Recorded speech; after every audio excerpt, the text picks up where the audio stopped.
Genesangibwa ku 30 Vice Regent Boulevard on M9W70A 4. Ejja kubetandika ku nakuzo mwezi 17 ekomekereza nakuzo mwezi 18 omwezi ogw'oluberabere, that is January 2025. Ngoyagala okumanya ebisingawo okubira akafulumu kuzitegeka nannyini kampuni ya Extreme Music and Events Management omukyala Dorone Kajumba onasanga mu ggwanga lya Canada ku ssimu ze ez'omu ngalo zino bbiri wammanga zengenda okusoma. Esooka erika Salaba kye tuyita plus 16479290340 essimu esooka erika Salaba emu 64729090340. Eddako eri plus 14372599603. Eddako kanji kuddemu lulimi olufuluganda erika Salaba emu 43725590603 ojja kuba omufuna mubeere nga mwogera ku nsonga ezo eza conference eyo yeyo no conference ojja kuba omufuna. Alright, lozake kalango kendinawo olwaleero njala tugende butereevu ku video eyandeese.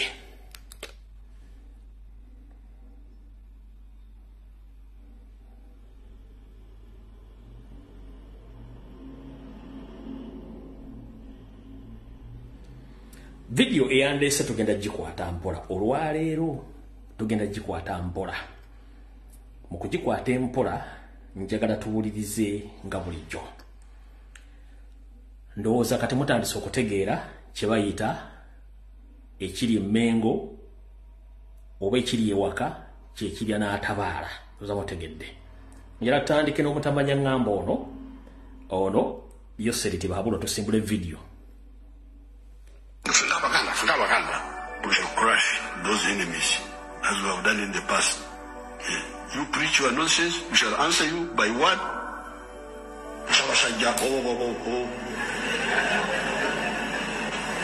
When you say this,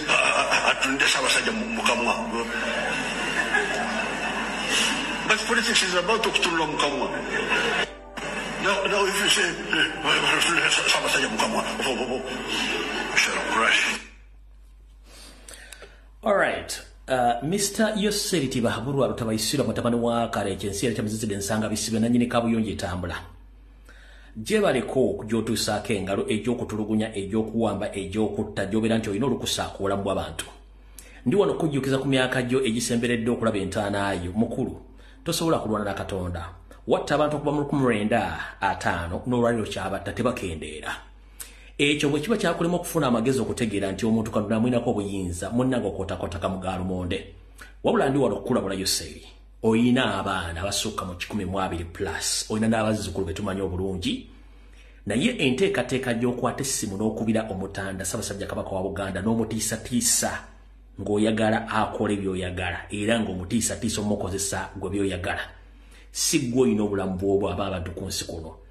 Nkulayirira nja kyogera kuno ku internet ate kiribeerako, gezaako bugeza okwate ku mapeesa abiri ge nakulabula okuli Kyagulanyi ne Ssaabasajja Kabaka bakere ku makyanga g'osazeewo nti baveewo, okuva ku muzzukulu omukulu n'abatannazaalibwa tujja kunoonya omu ku omu nabo tubasasule nga gwe bwagamba you'll crush Baganda. Omuganda ndowooza omwerabidde ekyo nkikubuulira nijja kyogera kulayiro nkyogere nti kati operation yakunoonya abantu bwekubanga tubamanyi. Okwesa abaana Janet batamanyi nga ffe tubamanyi, nawe kennyini tumanyi abaana boolina ne mu nsi mwoli muwanga ngusiza Abaganda, Abasoga, Abanubbi bonna mu nsi gye bali. Buli omu amanyi abaana boozadde na buli kimu tukimanyi. Nkulayirira wano gwe kola ensobi okole enteekateeka zonna n'ojja kifuwa ng'okizza munda. Entaana gy'osima ng'otta Abaganda, entaana gy'osima ng'otta Abanyolo, entaana gy'osima ng'otta Abatoolo, entaana gy'osima ng'otta Abalugwala, otta Abasoga, weekulira akabazi ku ggulu. Emyaka gyo gisemberedde entaana, naye bano boolese emmabega bagenda balekera ki? Kale nkubuulira munnange, Abaganda abasangawo ate era ogenda balekawo. Nga bwe wasangawo Uganda, nga abaagisanga bwe baagireka, Uganda ewoomeringa mukyala buli stage awoomerako. Kati Yoseri nkumanyi Uganda ekuwoomera n'okusinga Buwandiyagadde, naye ate emyaka gikuubidde akatambaala.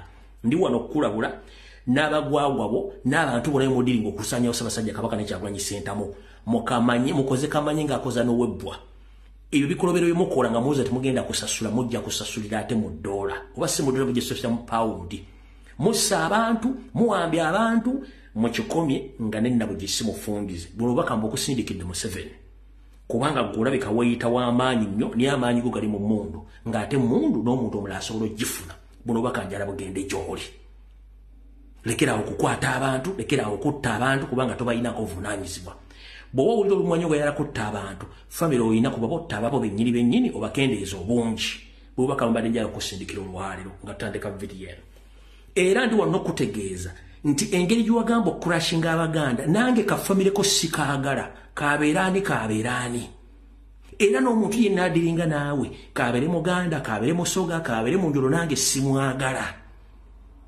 kubanga naawe tonjagala mbeewo nange siri kwagala obeerewo kabeere muzzukulu ekyo nkigambye openire kubanga obudde temulina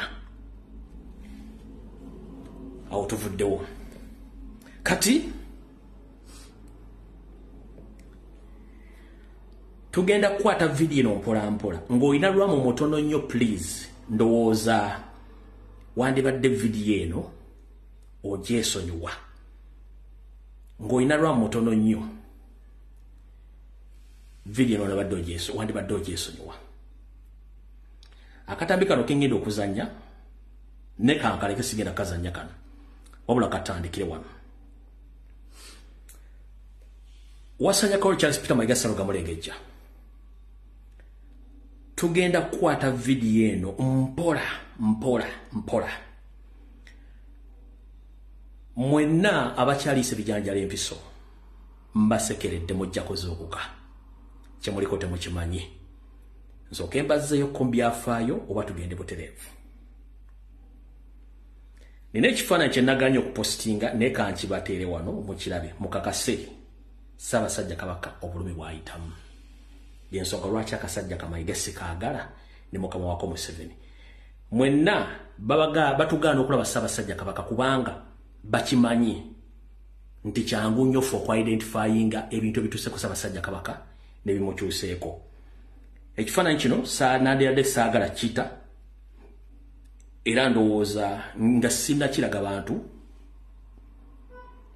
ogusinzaayo Ssaabasajja Kabaka okuba nti ngenda kulaga ekifaananyi kino olw'ensonga nti abantu abasinga obungi tebamanyi mbeera mwoli mainstream media baazi kujjako ne bakulekera eyaabwe ey'amayiga ya BBS okuba nti be bakola edit mu buli kimu nga tebakkiriza kifaananyi kyonna kufuluma naye ekifaananyi kino kyafulumye nga akomyewo muwala we yamutunuulidde wadde yabaddeko akamwenyumwenyu nga ne Ssaabasajja Kabaka aliko akamwenyumwenyu naye ku ludda luno olw'oludda kuba yabadde atunudde bw'ati ne ku ludda luno olwa kkono ku kutuukwe Ssaabasajja Kabaka kireka bamukolako operations nga bamuwayalinga okuba ndowooza bamuteeka mu listening gadgets nga mwemuna abasinga obungi temwakiraba kati mulyoke mutegeere oli yabagamba nti alagi ekifaananyi kino mukiraba sindakizuuminga ono ye muwala we Ssaabasajja Kabaka y'oyo kasooka ensembeza ekifaananyi kino mukirabe oli yazooga nti akyabaddemu edit sinnakizuuminga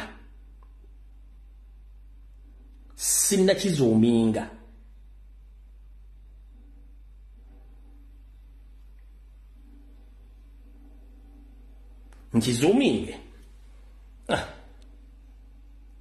ogiraba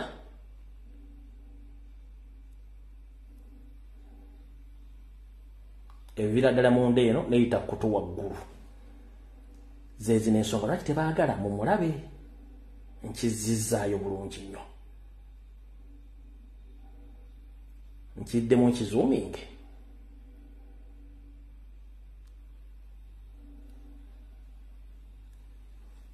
ndowooza wasobola kyetegereza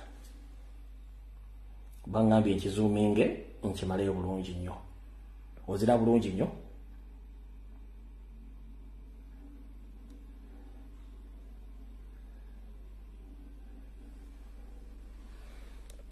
yensonga lwaki saagala Mayiga saagala n'abantu be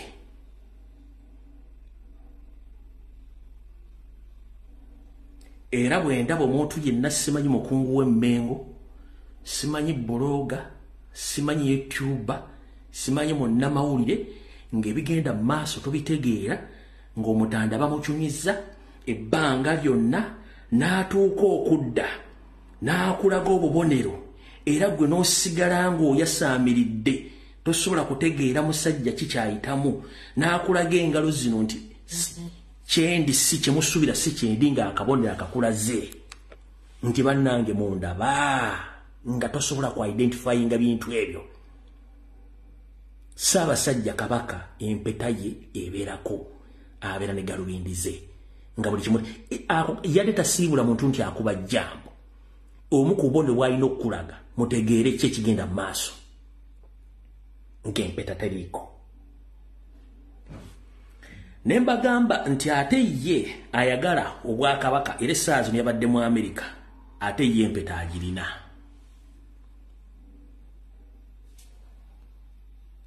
Ate ye empeta akola ki? Oyo yono apuuli. Ono ya apuuli. Omulaba bulungi nnyo, ye empeta agirina, kangizuuminge mugirabe. Ndoza mugiraba bulungi nnyo. Apuuli yagirina. Kitegedde bulungi nnyo. Kati katusimbule video.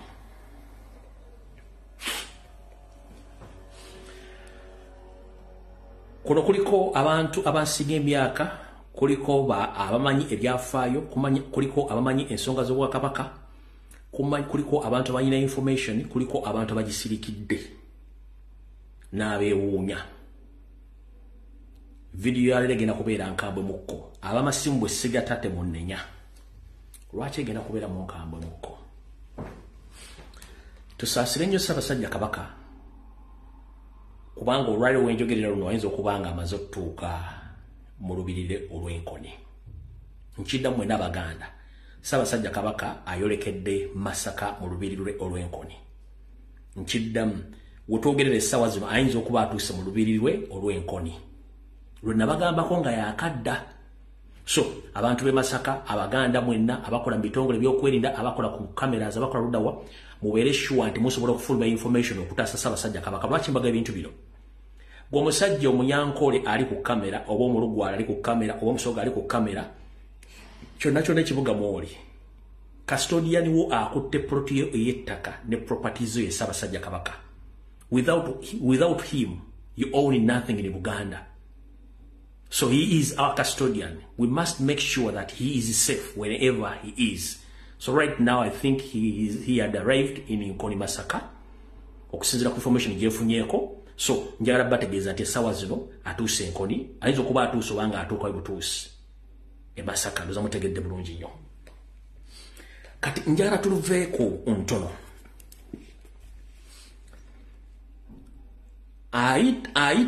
Abaga nti ayita omu amaga.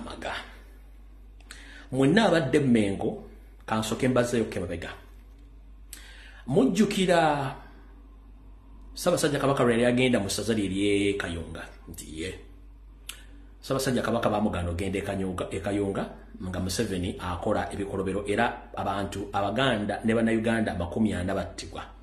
Omusango ogwo era gwavulugibwa tegwagenda mu maaso.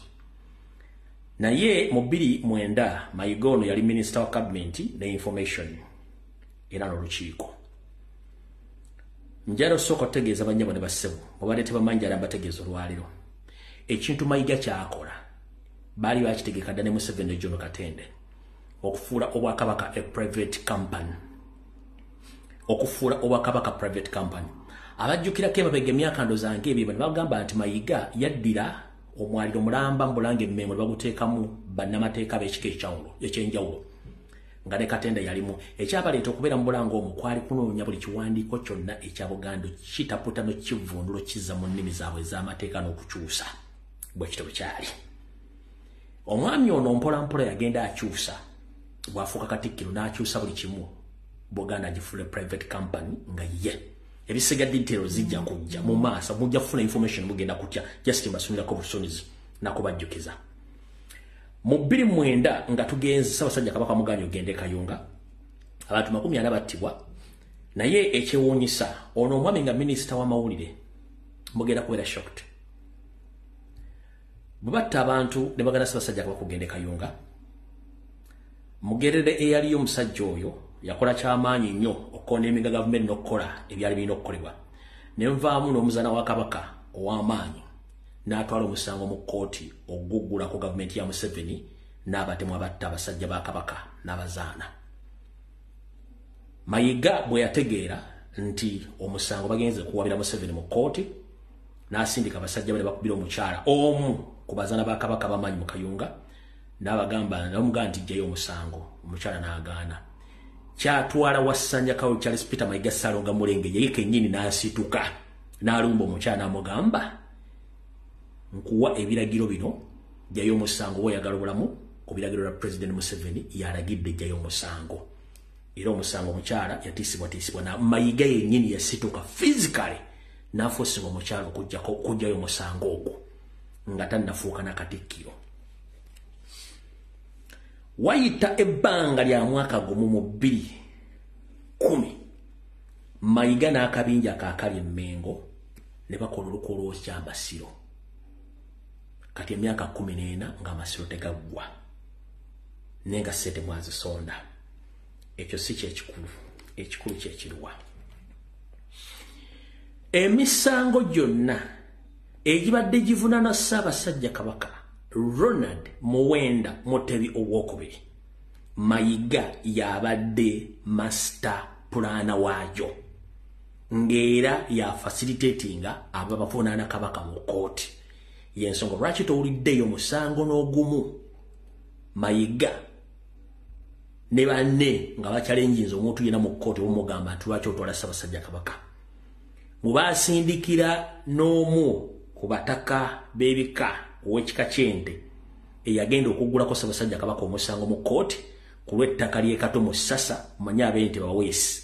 Era omusango ne bagusingisa Ssaabasajja Kabaka ng'alina okusasula oyo akulira ekika ky'ente amusasule ssente. Bino byonna nga biri influenced by Mayiga nga ya drafting emisango egyo byonna ebadde by'okuswaza Ssaabasajja Kabaka omuvuma omukola ki byonna bibadde bya Mayiga nga bali mu ka system kali akokkola emirimu egyo.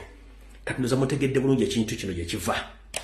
Kati mumalo kitegeera bwe mutyo njagala mubeere bantu bakulu ate mutegeere ensonga zino bulungi nnyo. Bwe mmalo zitegeera mujja kutegeera lwaki ensonga zino zitambula bwe ziti. Mbaddireyo muwulize bulungi nnyo.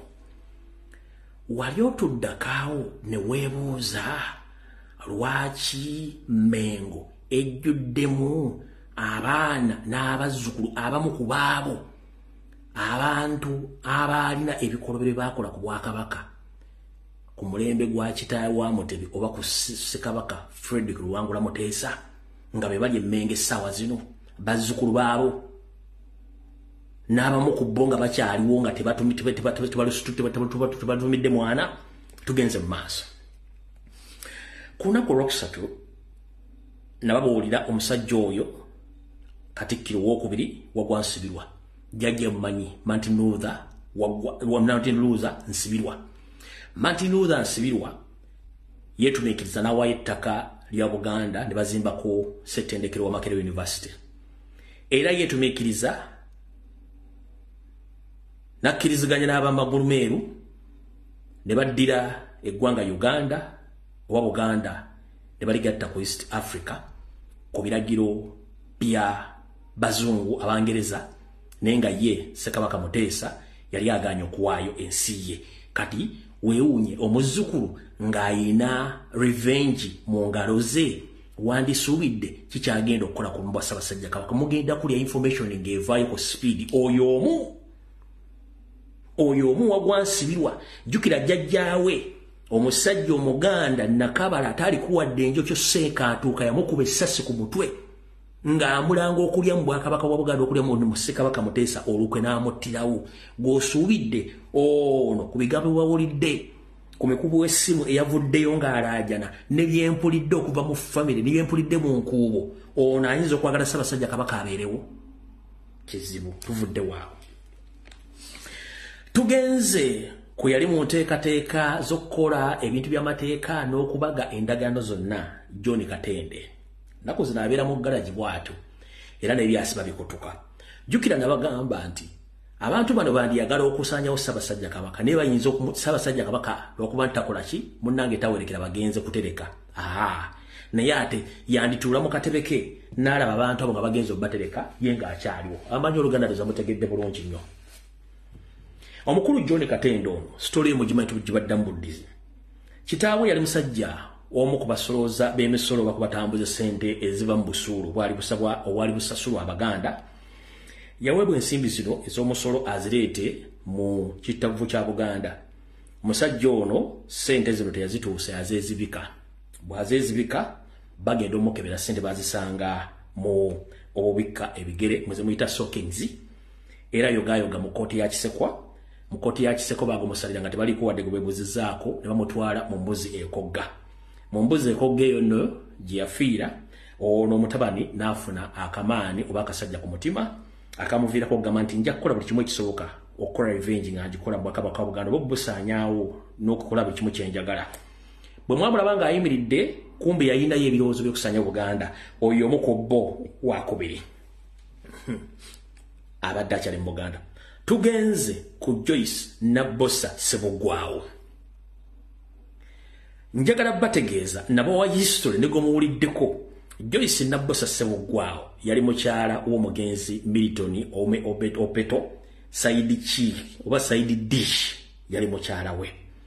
Ono oba mutima yagujja luddawa ogwacha wa Buganda teri amanye. Omukyala ono yakolagana ne Obote n'agamba Obote nti tetusobola kukola bya bufuzi nga Buganda ekyali y'amaanyi ne Bungereza yizo twafuna kyeyagala. Tuwandiikire Bungereza tugigambe nti ekole buli ekisoboka okusaanyaawo Ssaabasajja Ssekabaka Fred Rwangula Muteesa n'okusaanya Bwakabaka bo basobola okuba nti bafuna mu Buganda n'okuba nga Buganda bakuteeka wansi. Era yatuula bulungi nnyo ne baawe omugenzi Obote ng'amaze okwewujja ekiwojjolo ne bawandiika ebbaluwa namutaayika ne bagiweereza e Bungereza. Ebbaluwa eyo newa Obote amaanyi n'ategeeza ne musajja munne Idi Amin Dada ne balumba olubiri ebyaddako mwabimanya. Ebyaddako bwe byavaawo awo era omukyalo ono y'omu yeetaba mu lukwe olwasaanyawo Ssekabaka Frederick Luwangula Muteesa e Bungereza. Era y'omu ku bawala ebijuujulu ebyera mu biseera ebyo ebyawa obutwa mwe mwali n'omuwala gwe baali bayita Ssekannyo. Era lipooti ya Scotland Yard ekitongole ekibegera mu Bungereza n'ebweru wa Bungereza ya Scotland Yard kyazo ne lipooti gye kirina amanya g'omukyalo oyo Joyce Nabbosa Ssebuggwawo mu lipooti mwegali. Be bantu basatu n'abala bangi nnyo. Gwe teweebuuza abantu bano balina nabata Ssaabasajja Kabaka to the extent nti era be bali mu vulugu ono. Era bali mu vulugu ono. Awo tuvuddewo. Kambazeeyo Kembega. Mwenna bajjajjaffe abaaliwo ku biseera bya Ssekabaka Frederick Luwangula Muteesa. Ebyobufuzi nga bifuuse kafandalinga eddya ly'obukadde. Ngenda gamba nti mwakola ensobi gye mulina okunnyonnyola Abaganda abamu bwe mba mukyaliwo oba bazzukulu bammwe okujja okunnyonnyola ensonga eno etya. Njagala twawula ebintu bino bibiri wammanga. Mbajjukiza nti Buganda yasooka okwefuga. Uganda neyokaeddako enkeera. Buganda yalina buli kitongole kyonna n'ensimbi ezeetaagisa kubanga era oluyimba lw'eggwanga ekitiibwa kya Buganda bendewera ne poliisi tebikina amakomera buli kimu lyeri ekirina. Olw'omutima omulungi n'ensalo y'efuuka eggwanga. Naye abaakola ensobi eno simanyi munaaginnyonnyola mutya. Abaaliwo mu biseera ebyo mujja kunnyonnyola abantu.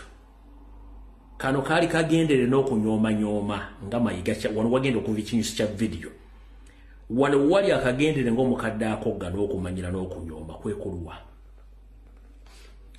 Ssekabaka Frederick Luwangula Muteesa yali kabaka wa Buganda.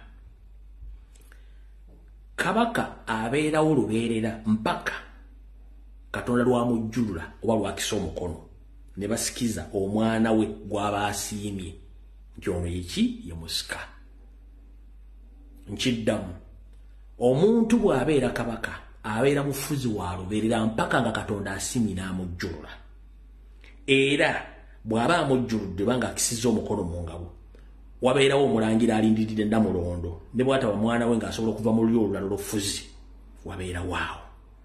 Naye wane wali ekibuuzo, baani abaaliwo abassa ekitiibwa kya Sir Edward Muteesa omukkirizisa afuuke pulezidenti wa Uganda nga pulezidenti bamukubako akalu ng'era basobola omukunkumula omukono mu kibya n'okumuwamba?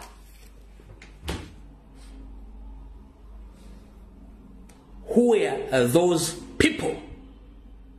And why did they betray Uganda and Sir Edward Muteesa? Ani baani abakola ebintu ebyo? Omusajja ne mukkiriza n'akisuula ekitiibwa kye ekyobufuzi obw'olubeerera obw'ensikirano ne mumuleeta n'afuuka pulezidenti gwe bakubako akalu gwe basobola okuwamba, ekitiibwa kye ne kigenda ne kisikirikirawo ekiro. Ekyo bulijjo tewali akibagamba. Nkibabuuza wano baani abaali mu lukoobo olwo nga bassa ekitiibwa kya Buganda bakisaanyawo n'Obwakabaka? Okuwa ekyokulabirako, abazungu bonna ensi zonna ezisinga obungi enfuga yaabwe n'ebyenfuna n'ebulombolombo n'ennono bonna babikoppa ku Buganda, including Bungereza. Goloza lwaki Obwakabaka bwa Bungereza bwe buli nga tebwenyigira mu byabufuzi byakulondebwa? Queen teyalondebwa, Charles talondebwa. Lwaki mwaddira Ssaabasajja, lwaki mwaddira Ssekabaka Muteesa ne mufuula pulezidenti ng'akubwako akalu ng'asobola n'okuwambibwa?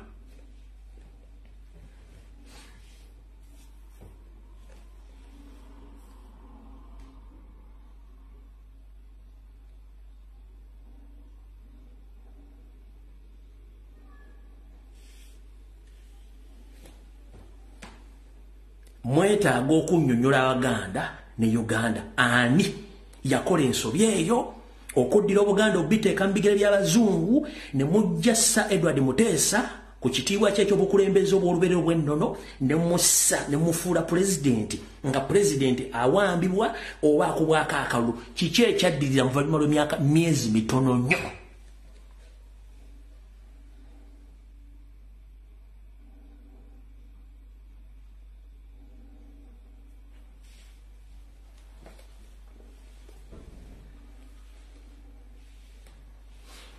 Ekyaddirira Obote ng'akolagana ne Joyce Nabbosa Ssebuggwawo n'Abangereza bateeka mu nkola ebiragiro ne bateeka ebiragiro bya Bungereza mu nkola ne bakozesa Amini ne balumba Obwakabaka nga ne Museveni kwali essaawa zino agamba nti afutubadde ku Uganda. Mu 1993 Ssaabasajja Kabaka amutikkire Nabbingo, Museveni yagamba bw'ati,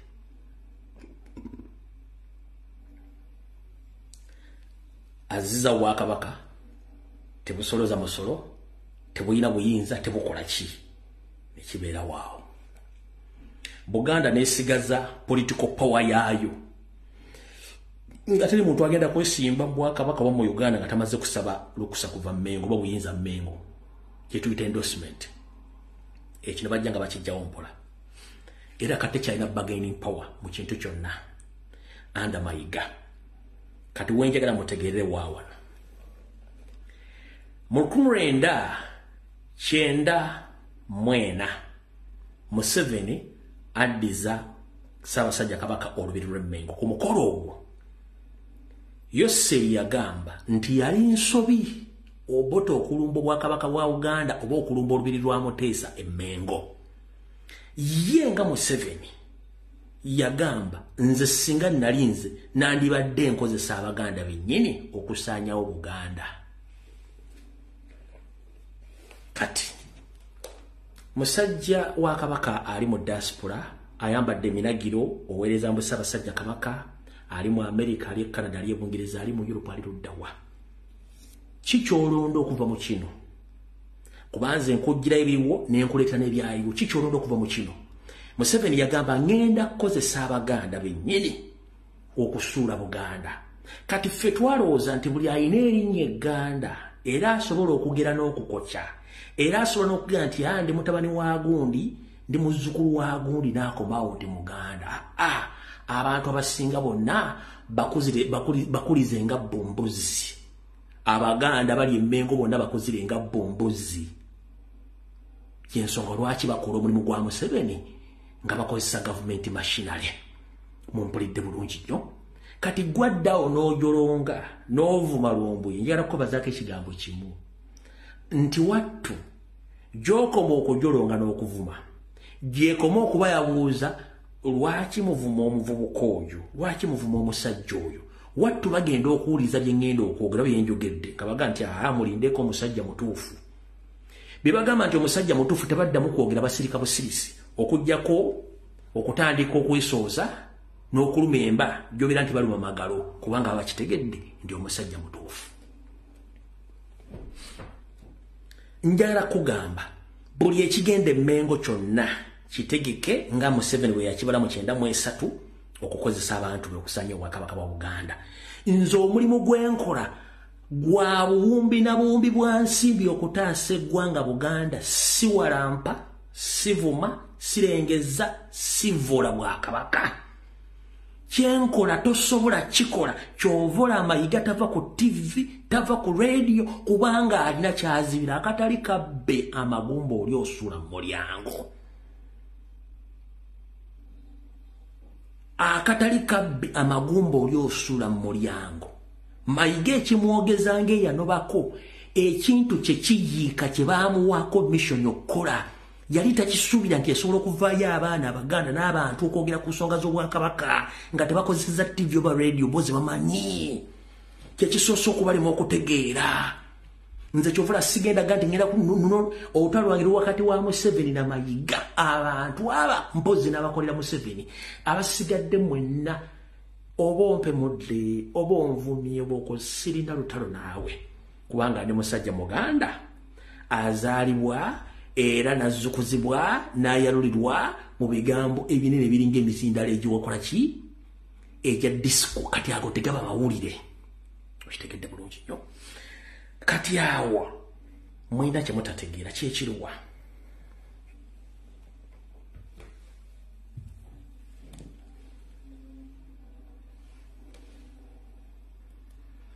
Kankibalage.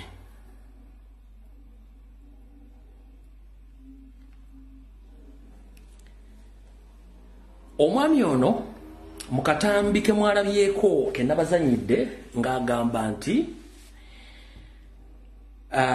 emikolo tegijja kukyusibwa olw'okuba Ssaabasajja Kabaka waali. Ekyo si kya Buganda, kya bwewussa, kimenya obulombolombo n'ennono. Olw'ensonga nti Mayiga alwana nnyo okuddira Obuganda obujja ku nnono yaabwo babufuule private company kyekigendererwa kye kubanga Obuganda buyimiriddewo ku nnono na buwangwa. 1. Mayiga mukozi ng'abakozi abalala talina moral authority ku Ssaabasajja Kabaka. Buli muntu yenna alondebwa mu kifo bulondebwa n'ateekawo kye tuyita resistance kitegeeza nti si y'abaali timunyimidde mu kifo ekyo ng'akibaddemu nga ye no. Buli muntu yenna ali mu kifo mwalondebwa obulondebwa bwe bamugamba nti vaamu n'akulaga nti alemeddemu w'amaanyi ansi ojja gifuna mu bwongo bw'ompola ng'omaze okuzuuka nga teweewunzise otegeere ani ali emabega we. Era mubamanyi bulungi nnyo nga ne Mayiga mwali kuliko Demapuuga, kuliko Joyce Bagabemanga, kuliko Abedi Bwanika. Ye kiiki era yayingira emmengo nga temugimanyi Medad Lubega Sseggona. History w'okubakwata mwamutegeera, swap deal ezaakola mwazitegeera era temuzuuka temufuna bwongo. Omwami ono ekikolwa kye yakoze okugamba nti Kabaka ne bw'aba akomyewo ko tegusobola kukyuka. Olwo addira ennono yaffe bagisaanyaawo bajingize mu ddiini ebenga tekyalina mugaso era nga bajja kuba bagambe nti mu Buganda okwabya olumbe kizizi kya muzizo okusamira kya muzizo ekyo bagenda kigamba very soon kubanga kyekiddako anda Mayiga kubanga balina mission eyo amatikira gaba gannono era gabera mu lubiri Mmengo kubanga kutikirwako Ssaabasajja Kabaka n'okumukongojja era ennono ezikolebwa zonna za Buganda gwe n'oŋŋamba nti nnyini mukolo yakomera nga tajja kubeerako kubanga mulina mission emusirikiza ngo budde bukyali n'ogamba kati ndo kambategeeze Church of Uganda Museveni yagitwala dda over tekyali ku nnono za Church of Uganda eri controlled by Museveni waggulu yateekayo ono musajja we Kazimba Mugalu ne bajja goloza lwaki bajjawo Kiteruwalira nga nina mu gisimu fungiza musajja wattu baali bagenda na motta Kiteruwalira kunayinza okuba kwali ajja bbaga mu inbox oba sirole nti nina kye naona enyimba ezigenda okuyimbibwa mugenda ziwulira njagala mulizo mugenda kuwulira ennyimba bagenda kuwaana kati mugenda tandika okuwulira nga buli speech yonna ekolebwa bawaana Mayiga baminisita be n'abasajja bakola emirimu Buganda the main key point ezigenda okuba zoogerwa ku mikolo gyonna kuwaana Mayiga kuwaana baminisita b'e Mmengo na kuwaana basajja ba Kabaka abo abakola Mmengo kati kansoke nziremu ka video kali then mbazanyire ka video kano kansoke mbazanyire kano nkabadde muddize Omulabirizi w'Namirembe yafulumiza n'enteekateeka bamaze okwetegeka essaala zitegekeddwa abayimbi beetegese omulabirizi w'Namirembe yamaze dda okukola enteekateeka essaala zitegekeddwa essaala zitegekeddwa zavudde mu ggulu ewa Katonda nga zanjawulo ku ssaala ezibadde zisaba buli lunaku mu ggwanga Uganda nga n'azisaba ali special akabuuza kwaya entuufu ebadde erina okuyimba Namirembe kwaya ya Namirembe baagigoba dda ne baleeta abasajja bababaaka bano abeeyita Abaganda bagenda okuyimba ennyimba eziwaana Mayiga bali muri rehearsals kwaya entuufu ya Namirembe yagobwa dda ekyo nakyo bwolira Omuganda nga badde aweereza Mmengo aweereza mu kanisa ya Uganda Namirembe agenda kukubolera kwaya eriwo nkyamu nkubuuzizza essaala z'ogamba tesobola kukyuka waliwo special players ezavudde mu ggulu specifically nga zaala olunaku kwaya egenda okuyimba yeri special kuba nagikonfaminze okitegeera bulungi nnyo tugende mu maaso Katuyinza gamba mu nnaku zino entono bwezi ate atujjuludde tugenza mu lubiri kuba Kabaka akomyewo Kabaka ye muyima w'olutikko ye Namirembe oba Dickson akimanyi mbu mu nnaku entono ennyo Kabaka tasobola kukyusiza mukolo newankubadde akomyewo mbugudde mu lubiri nkujjukiza omukolo gwa Ssaabasajja Kabaka si gugwo nga Mayiga ekyo tukifundikidde mujjukira we nabagamba nti omusajja ono abambo baamukwata Jake era kaali kamanyiiro baamugamba nti eno ennyama gye tuli mu kuteekateeka wano ya Kabaka agenda gigabula basajja be nababuuza Kabaka yaani kati bwe muli omusajja ono ng'ayogera ebigambo by'okuvula Ssaabasajja Kabaka kuva dda ye tamanyi Kabaka yaani ng'akamafula eginzeeyo ng'alina missioni oyina muganda omumbu wakola mu Bwakabaka oyina mu ttaka oyina ali mubuuze ekigambo kyenjogedde Mugerumbu ye kyeyayogedde nti Mayiga baamukwata embirigo oluvannyuma lw'okubuuza abambuwa mu Kabaka yaani kati bw'owulya ebigambo bino ng'ayogera kinambu kasimba amannyo nga magujja ejja ebyayi mu ssubi gw'olowooza kikyaba ategeeza kubanga ye alimu kulengeza ebigambo by'enkozesa bya Luganda olukusifu olwambaze kuba nabagamba nze sisaasaanya ntungo wano ku pulogulaamu yange atamanyi Luganda ebigambo byenjogedde bya Luganda olwambaze era olutanvunaanibwako kubanga olulimi Oluganda lugagga nnyo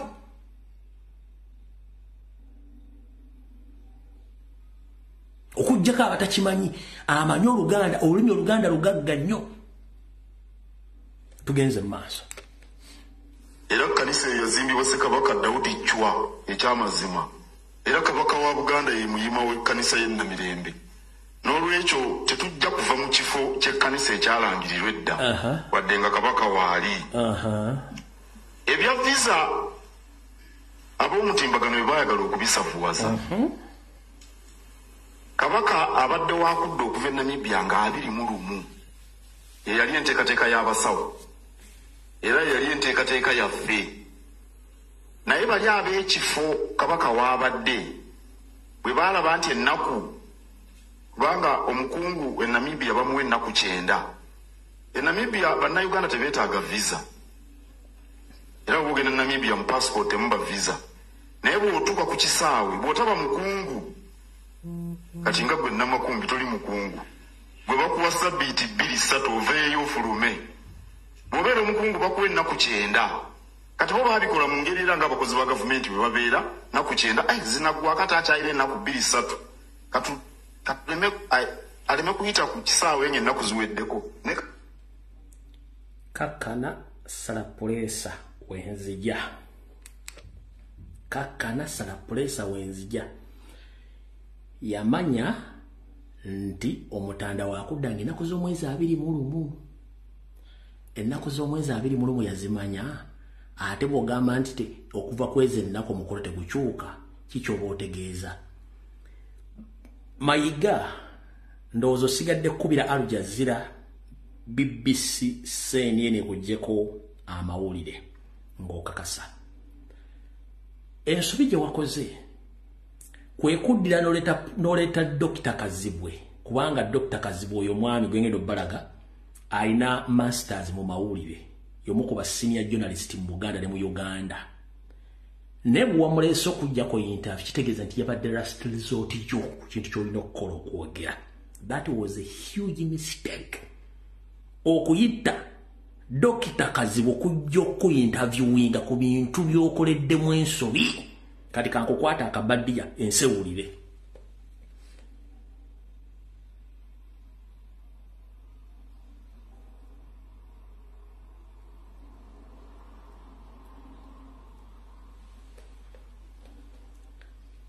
Njagala muwulirize vidiyo eno kigambo ku kigambo njibannyonnyole mugenda tegeera. Before nga sinnagita njagala nsooke mbawe olujjuliro lwa vidiyo eno nga sinnagita lwe luluwa. Olujjuliro mulumanyu kati buli omu muwadde akabego yeebegereko ku byengenda okwogera ne byagenda okuwulira. Mu bigambo byengenda okwogera bigenda bbawo ekifaananyi ekigenda okubeera mu kavidiyo kano ekisookera ddala. Omwami ono bwe yabadde afulumya ebigambo bino yalaze nti Ssaabasajja Kabaka yayingira mu Namibia ng'omuntu wa Ssaabasajja Kabaka yayingira mu Namibia gavumenti ya Namibia yamutegeera ng'omuntu omukulu ow'amaanyi mu ggwanga. Nkiddamu bw'owulira akatambi kano ono Mayiga alaga mu katambi te Ssaabasajja Kabaka yayingira mu Namibia like nobody ne gavumenti ya Namibia yatemayi muntu kigwerina. Wano wali ekinyusi kya vidiyo. Bw'owulira akatambi kano kigenda kulaga nti Mayiga bayingiza omuntu nga ne gavumenti ya Namibia temayi muntu kigwekutte oba gwerina. Mayina bagamba nti omuntu omuwanga obudde ne yeekuba ggoolo. Dr. Sam Kazibwe omusajja ono yakosezza ensobi okuteeka ekifaananyi ky'omu kubuuza ebibuuzo nga naawe Kazibwe ebituufu obimanyi. Sandisuubidde muntu alina masters mu mawulire kujjako Mayiga interview. Oba bw'okyeseza bw'okyesa simanye. Bw'owuliriza akatambi kano kakulaga nti Kabaka baamuyingiza mu Namibia nga Namibia temayi muntu kyayingidde. 1. Omuntu yenna bw'ayingira mu ggwanga nga diplomat bebe bitiibwa ayingirira ku mugguukiro omulala ogutali gw'abantu bonna era oluyingira bamuggyako details ze zonna ne baziteeka mu system nti omuntu gunde gudi yavudde mu nsi bw'ati ali ku kitiibwa bwe kiti ne baziteeka mu system ne bamanyi omuntu gwe baddiringa naye. Njagala wano omuntu muwandike message 5 zokka oba byenjogera si bituufu. diplomat yenna bwayingira mu ggwanga tayingirira mu lujjudde, ayingira mu wingi yaba diplomat. Era bwayingira bamujjako details yani azza kukola ki, agenda kusulawa, agenda kumala bbanga ki, era ne government ne security y'ensi eyo ero monitoringa 24/7 until lwanaafuluma. Njagala muwandika abantu bataano oba njogedde bikyamu.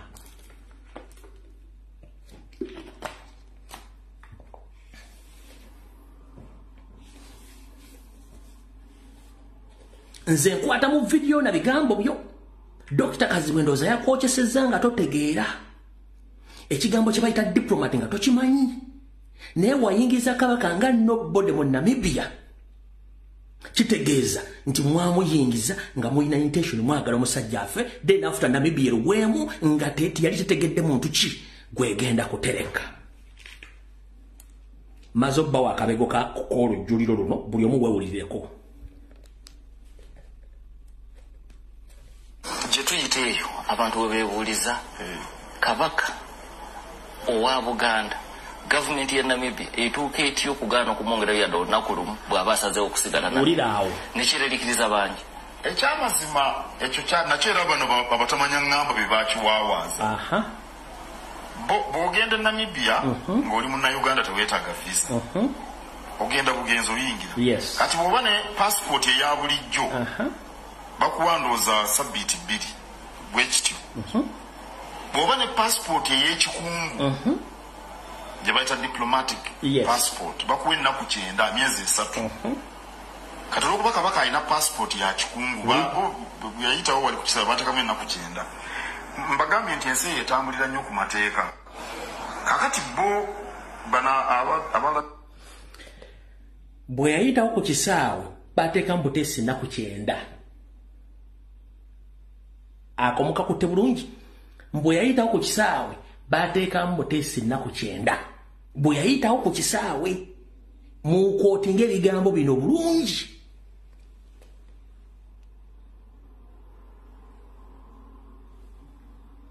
Mbagambye nti ensi eyo etambulira nnyo ku mateeka. Kakati bo bana abalabirira ekifo kino wulira kabaka we wulira bakuwandooza sabbiiti 2 bwekityo. Bw'oba ne passport ey'ekikungu wulira gye bayita diplomatic passport bakuwa ennaku 9 myezi 3. Kati olw'okuba kabaka alina passport ya kikungu bwe yayitawo wali ku kisaba bateekamu ennaku 9. Mbagambye nti ensi eyo etambulira nnyo ku mateeka.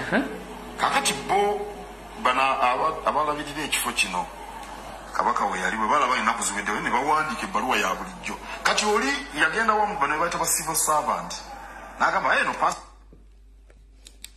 okawulidde bali abaddukanya ekifo ki twabawa details kabaka bamulifaalinga mu ddwaliro ly'abantu abaliko akajabangu ono akiyita kifo visa bweggwako mbu ono addukanya ekifo ekyo yawandiika ebbaluwa nga ya muntu wa bulijjo.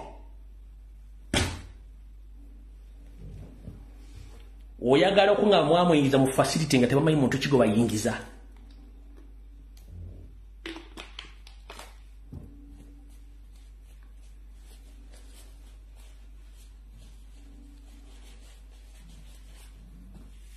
Nkaddemu mukategere bigambo bye video ze interview ye gyenkwatamu wano wakulu nnyo muwulire bulungi nnyo wano wakulu nnyo we wali ekinyusi wulira ennaku 9.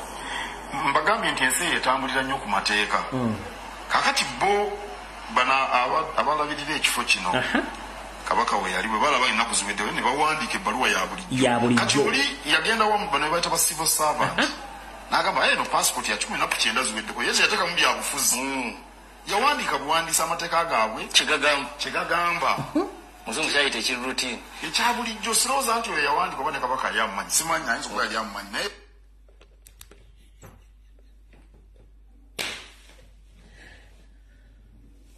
mama yangu Fatuma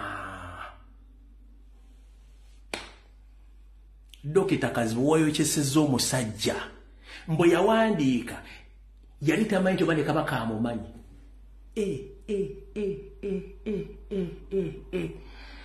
Abanaakuba amasimu n'abagaayo bwe mutakuba amasimu temunnenya.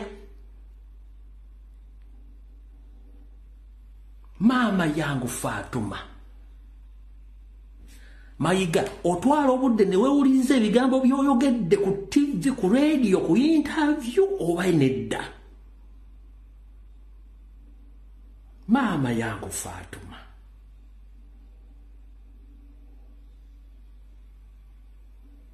kankabaddiremu.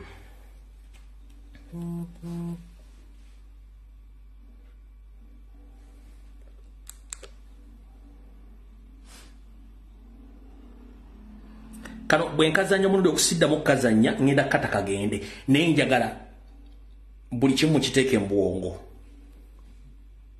Passport ya kikungu yayitawo wali kukisaba batekamu ennaku 9. Yes. Mbagambye nti ensi etambulira nnyo ku mateeka.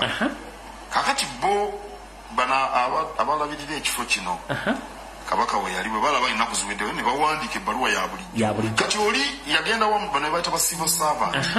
Nagamba eno passport ya 19 ziweddeko yesu yateka mu byabufuzi. Yawandiika buwandiisa amateeka gaabwe kigagamba. Muzungu sayite kiruti. Ekya bulijjo sirowooza nti we yawandiika oba ne Kabaka yammanyi. Simanyi nsobola yali ammanyi. Naye yawandiika kya bulijjo. Kaakati ffe twabagamba bali abaali. Kati bwe babanga abaali basaba visa again bali bamanyi muntu ki gwe balina ng'ogambye nti yayingira nga diplomat.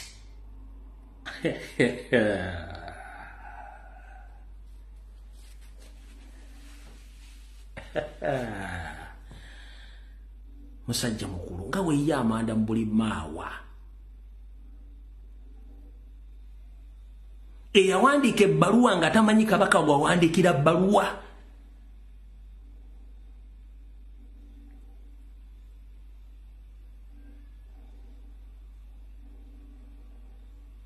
Ugende maaso.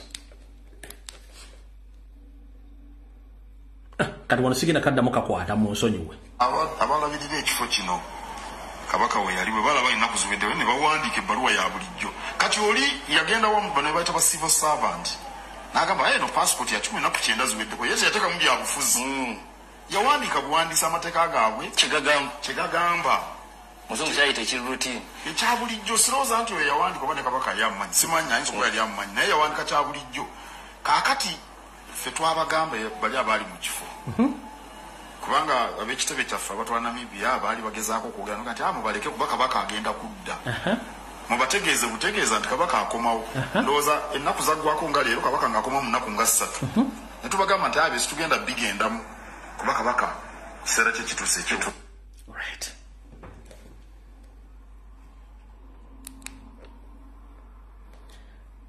When you are addressing people, make sure that you are more clever than the people you are addressing. Yosseriti Bahabulwa Rutabayisirwa, the son of Ukarechezi, said that he didn't know that Kabaka was in Namibia. Yagamba nebya Kabaka tayimanyi nti ali mu Namibia. Kati goyogera embassy ya Uganda mu Namibia ne South Africa. Nti mwali mu contact how and where. Mutu itabasiru mutu lebakamatu. Mukama wa Museveni yagamba yetamayita mti Kabaka ali mu Namibia tabimanyirako. Yeke nyini abaliko muwandiike wano njagala message 3. Zokka zimmala. Museveni yagamba atya.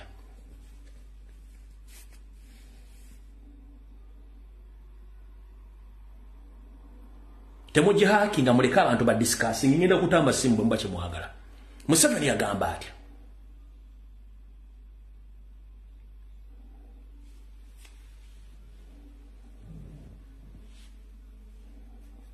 Yabyegana.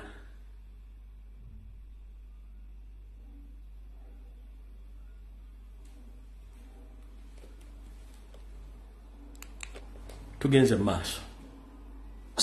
N'olwekyo tikyali nsonga nkulu naye abatalina buntu bulamu. Bangamba nti baba baagala abantu babagoberere ku mitimbagano. Bwe babagoberera nti baba bawa ssente. kakati baagala okufuna kye boogera ne bakisavuwaza ne bakigejjesa ne bakola bati naye teyali nsonga nnene era singa twali twagala nti kabaka yeeyongereyo twandibwe tusobola okwogeraganya ne gavumenti ye Namibia bakuwa batya ssente naawe n'ozikkiriza n'ogamba nti kabaka bamuwambidde ku kisaawe muwambe tayogere nababuuza nti kabaka mubadde muyitanga bano abalenzi omanyi ekibuga kirimu abaana wano ekyekampala abakaramojja abakesisi bajja ne babayoola omuntu afunulayo aye tetumanyi ne gye babatutte kabaka abadde bw'atyo gwe saamukazi bwe nga baakuwambye buwambi tewayita ssaawa emu ng'ensi tennawaawaala okutwalizaamu oli muntu wa bulijjo naye kabaka omulamba ekyo bwe kyagaana ne bagamba bamukuumira Namibia gavumenti ya wano ne Katikkiro bamutadde mu buwambi ne Namibia baasalawo bamuteeke mu buwambi kakati gavumenti ye Namibia efuna ki mu kuwamba kabaka gavumenti ye Namibia y'emu ku nsi ne bw'ogenda ku mitimbagano esingamu amateeka esinga okubaamu emirembe. No worries, tugende mpolampola. Abali ku mitimbagano boogere baagala era bafuna bafulumya bafuna ssente. Wow, a professional lawyer, the so-called Katikkiro, the greatest lie of all time we ever had in Buganda. Abasajja mu Uganda balina milioni 3 balina mitwalo 8 nti basula kyaggulu following mbajisasula comment bajisasula likes bajisasula tewe yagadde luno. Anyways, yalinze n'abantu bonna bagala Ssaabasajja Kabaka abaazwa nti mwali muwambidde Namibia mwali mututte sikwe kiri wavaayo gw'okujja okwogera nti ali Namibia twamala kuteeka ku nninga for almost 7 days nga gw'osirise. Ndowooza mutegedde bulungi nnyo. Kati omwami ono okujja okukola ekintu ekyo kyonna byonna bikola akimanyi nti mission yayiise tolina kyogenda kuddamu kwogera abantu bakiwa amakulu osindisa abantu mu mizikiti obasasula ssente bavumirira bali ku social media ngamba okunamira mizibe kuba tajja kukulaba osindisa abantu babagende ku machachi bavumirira bali ku social media okunabira muzibe teri agenda kukulaba osindisa abantu bagenda ku mikono bavumira abantu bali ku social media okunamira muzibe teri agenda kukulaba mayiga akatali kabbo lyosula mu mulyango Ssaabasajja akkiridde enkoni olwaleero buli kimu kimutambulirako tukiraba order z'osindika tuzimanyi naye kakutande ojja kutegera ekifa ku muganda omutuufu ojja kitegeera ffe kituufu mission yaffe yali akujja Ssaabasajja Kabaka Namibia yavuddeyo kola enkweteeketeekezo zonna ojja kulaba ekifa mu baganda njala tegeeza n'abaganda mwenna olwaleero baazise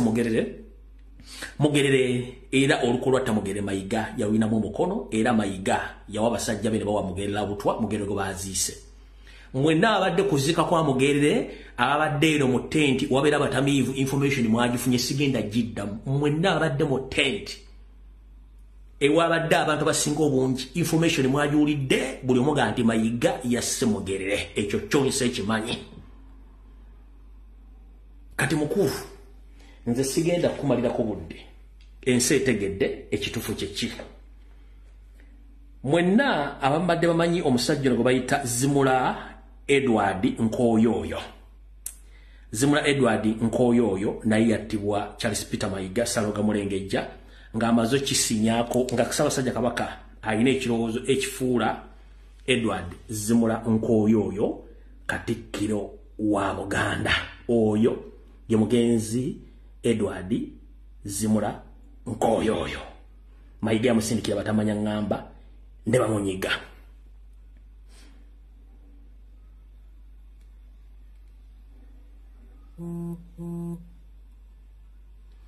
Ye wano ng'akyali muvubuka muto mukasaaka ako okala bulungi nnyo mukasaaka ako Mayiga yamunyiga ne basse bangi olw'okukuuma ekifo ekyo.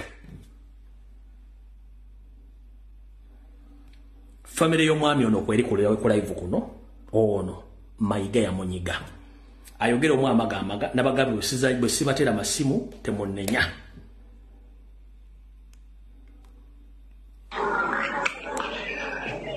Mukulu Gyebali nkulamusizza obulamu bugamba butya.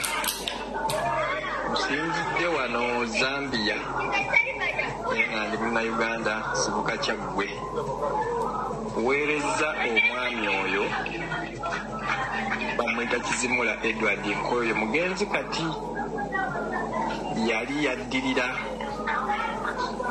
yali Katikkiro ewa Mugema ya Katikkiro ewa Mande Kabembe mu kika ky'Enkima. Omwami oyo yali nnyo ku lusegere lwa Mugema jjajja w'Enkima ye yali agenda okuba Katikkiro addako. Oyo amaze omumuteekateeka ng'era Mugema amuyingizza Emmengo era ng'asiikanye Kabaka enfunda eziwera. Naye Mayiga olwamanya ku nsonga eyo omwami oyo bamutta bussi mu maka ge Namuŋŋoona. Omwami oyo baakeera mukyala we ng'agenze okuziika, mukyala we yakeera yali afiiriddwa, omwami n'atagenda kuziika oyo, be bajja ne bamutugira mu nnyumba kumakya. Mukyala we agenda okudda okuziika yabeerayo yalwayo okudda ng'omwami baamutuze ali mu nnyumba. Era oba okiwakanamu ng'oyagala okufuna obukakafu, funa omuntu yenna gw'omanyi we ali mu Namuŋŋoona we bakanikira Benzi okuva ku Muvule. Obuuze ku mwami oyo bajja kubuulira enfaji yafaamu baatugira mutuzi mu nnyumba. Omusajja mugagga nnyo, alina amaka gaali Namuŋŋoona era baamuttira mu maka ge kuba abaana baali ku ssomero mu mwaka gwa 2020. Abaana yali abatwala nga bali mu Amerika basoma kwa wano Uganda y'olokodawuni. Omwami oyo ne bamutta ye Kizimula Edward Nkoyo oyo ye yali agenda oba Katikkiro addako nga batebe bakoze enteekateeka ne Mugema amuyingizza Emmengo. Era omwami oyo yalaba Kabaka enfunda eziwera naye baamutuga ne bamuttira mu nnyumba ye mu maka ge ku makya mu 2020 omwezi gwali gwa Novemba. Naye ng'olukwe lwonna Katikkiro Mayiga ye yali emabega waabyo byonna ne bamafiya be. Omwami ono yali mukwano nnyo gwa Mpuuga naye ne mu kufaako wadde kuziika Mpuuga teyalabikako.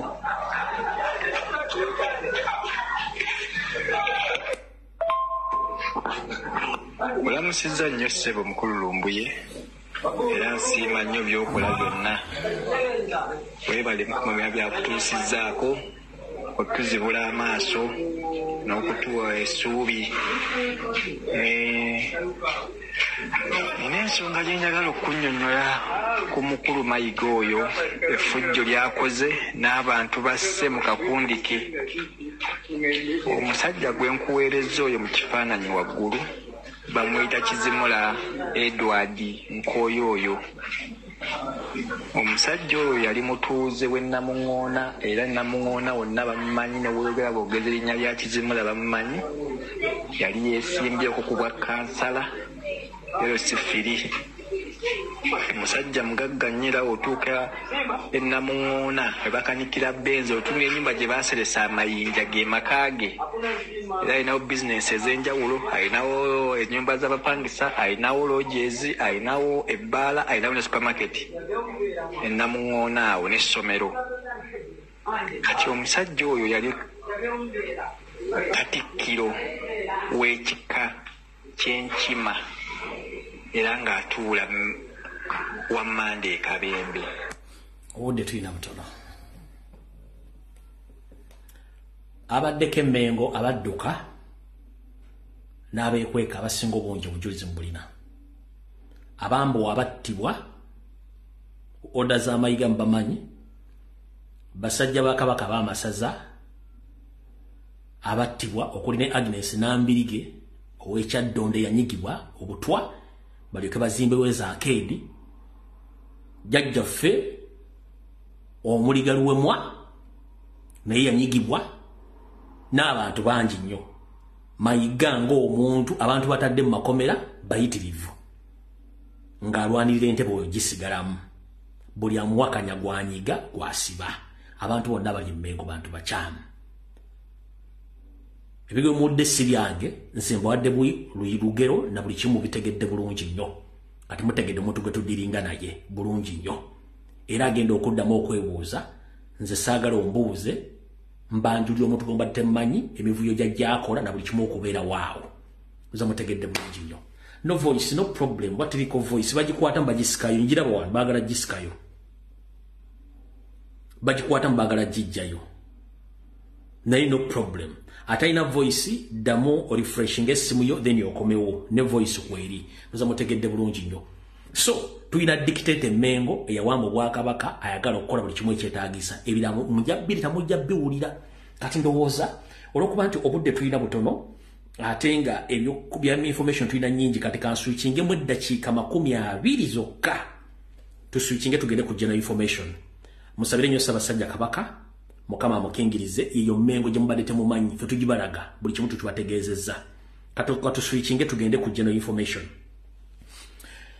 General information mwategedde amawulire agavudde Dubai tebayagadde nnyo gasaasaanya ebyuma bya Zara ebyazze mu ggwanga lya Dubai ebyuma ebyo babaga nti byatumibwa JJ Odong naye ebyuma ebyo byali bya Odrick Rwabogo mukoddomi wa Yoseti Bahabulwa Lutabaisiro mutabani wa Karekyezi amukalakatira muwala we oba akalakata muwala wa Sam okuteesa Odrick Rwabogo yenna nnyini byuma ebyo mwabiwulira bulungi nnyo lwakuba nti video eno baagijjayo kanji bazannyire mu dakiika ntono nnyo tutandise. Uganda's Foreign Affairs Minister General JJ Odongo is in hot soup after reports allegedly put in the deal that turned the Ugandan consulate in Dubai into a covert casino operation.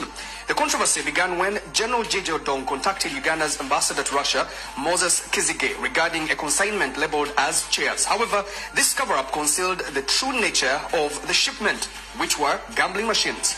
The consignment, airlifted from Demodovo Airport in Russia, arrived at Dubai International Airport, where Uganda's Consulate General in Dubai, Henry Mayiga, allegedly sought a government clearance for the shipment. Sources reveal that Mayiga was fully aware that the consignment contained gambling machines and not chairs. Upon arrival, the gambling machines were reportedly housed on the second floor of the consulate, and a casino was clandestinely established. This operation is a direct violation of the UAE law, where gambling is illegal and contravenes Article 41 of the Vienna Convention on Diplomatic Relations, which prohibits the use of embassy premises for purposes other than the mission. Upon learning of the situation, Permanent Secretary of the Ministry of Foreign Affairs, Vincent Bajire, visited the consulate but was denied access to the second floor, allegedly due to unavailable keys. Following this, Bajire reported the incident to President Yoweri Museveni. And incensed, President Yoweri Museveni instructed Uganda's military attaché in the UAE to investigate. The attaché was directed to confirm whether the consignment contained chairs or gambling equipment, and if it was a casino, to report to Dubai police and ensure the culprits were arrested. The military attaché discovered the casino in an operation, but chose not to report to Dubai police as instructed. Instead, he briefed the director of the External Security Organization, Joseph Otwait, who, along with some spies, traveled to Dubai to verify the situation. Attempts to reach General JJ Odong for comments were unsuccessful. As President Yoweri Museveni continues his crackdown on corruption, the nation watches closely to see how he will address this unfolding scandal. Tusimbudde. Ndi wano bategeeza nabagamba oba mwaka gumu n'ekitundu bwe ne bagamba nti ekitebe kya Uganda mu Dubai oba mu UAE oba Abu Dhabi whatever it is. Mu kusooka nabagamba baali bagifudde bed space naye nga ne information alonti baali bagifudde na dancing hall. Bali bagenze ebige byange mbyambaza. Baali bagifudde bed space somehow ngiringa dancing hall. Eyo embassy oba consulate kati bagifudde kizanyiro kya Zara nenga nanyini business eno Odrick Rwabogo nabagamba kawo mentality obwongo bwente abantu bano bayina degree bayina zi masters naye balowoleza wano. The international laws ezifuga embassies oba diplomatic laws tokkirizibwa ate embassy gifuula kasino. Kati embassy ya Uganda mu Abu Dhabi bagifudde kasino. Kati abasajja bobo balowoleza wano nga amateeka agamanyi ninalooza nti agenda kuzanya bazanye Uganda nti amateeka bagenda gabuuka. Kati embassy ya Uganda da Abu Dhabi ba consulate Lwabogo Jeje Odongo bagifuula kasino. Nolwa kumandoza ebide kudde mujja bewulira. Kati nno kye tuliko. Nembo agenda okulwanyisa corruption ye Museveni. Kati okusokera ddala njala okutwala omukisa guno okwebaza mwenna aba enyigira mu kwekalakaasa wadde baganda baffe bakwate bamu bakyali makomera. Naye njagala otwala omukisa guno otegeeza buli munnayuganda yonna gy'oli. Eggwanga Uganda lyaffe ffenna bannayuganda. Oba ova mu Mamboka, oba ova mu bukiikaddyo, oba ova mu Maserengeta, oba ova mu Buganda. Lyaffe. Ensimbi eziddukanya eggwanga eryo zizo zange na za buli muntu yenna kuba ffe tuwa omusolo. Si bwe kiri? Sente ezo bazikozesa obubi ffe tufiirwa.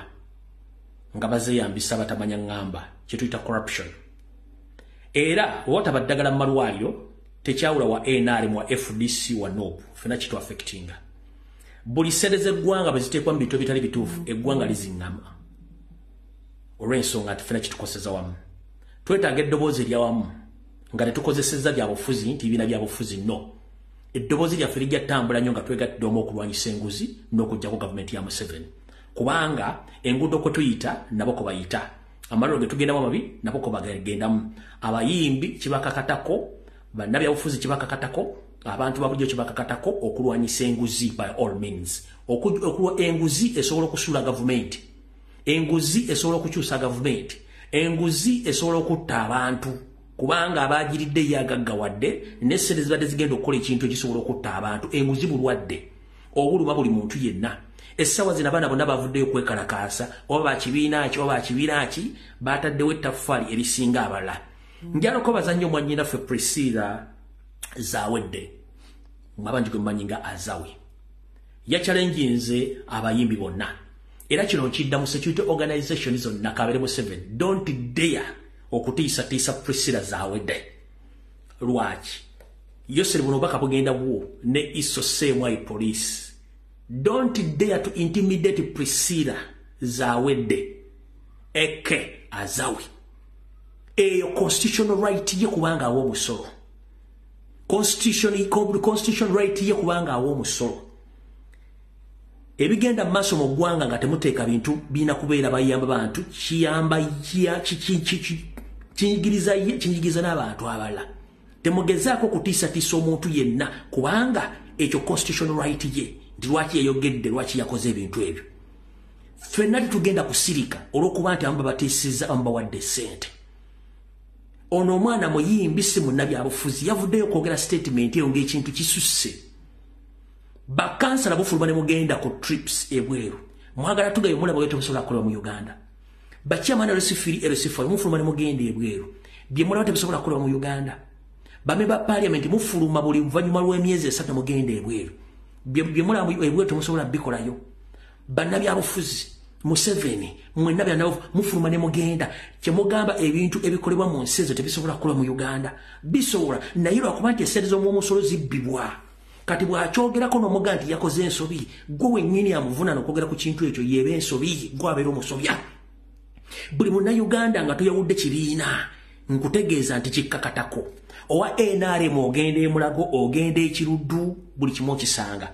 Baali eddwaliro ery'Erubowa Museveni yali ne family ye li affecting wa NRM owa FDC owa NOP owa UPC owa ani li affecting munnabyabufuzi li affecting omuyimbi li affecting buli muntu yenna nenge kisinga otuluma nti ssente ezo zirina okuddwamu okusasulibwa nga tefa bazisasula nga tetwaziryako. Abatawulidde bubaka bwa mukyalo ono bubuno bwa dakiika 6 munansonyiira baga nti simu nnyinza obutagita naye tukatutambuza obudde.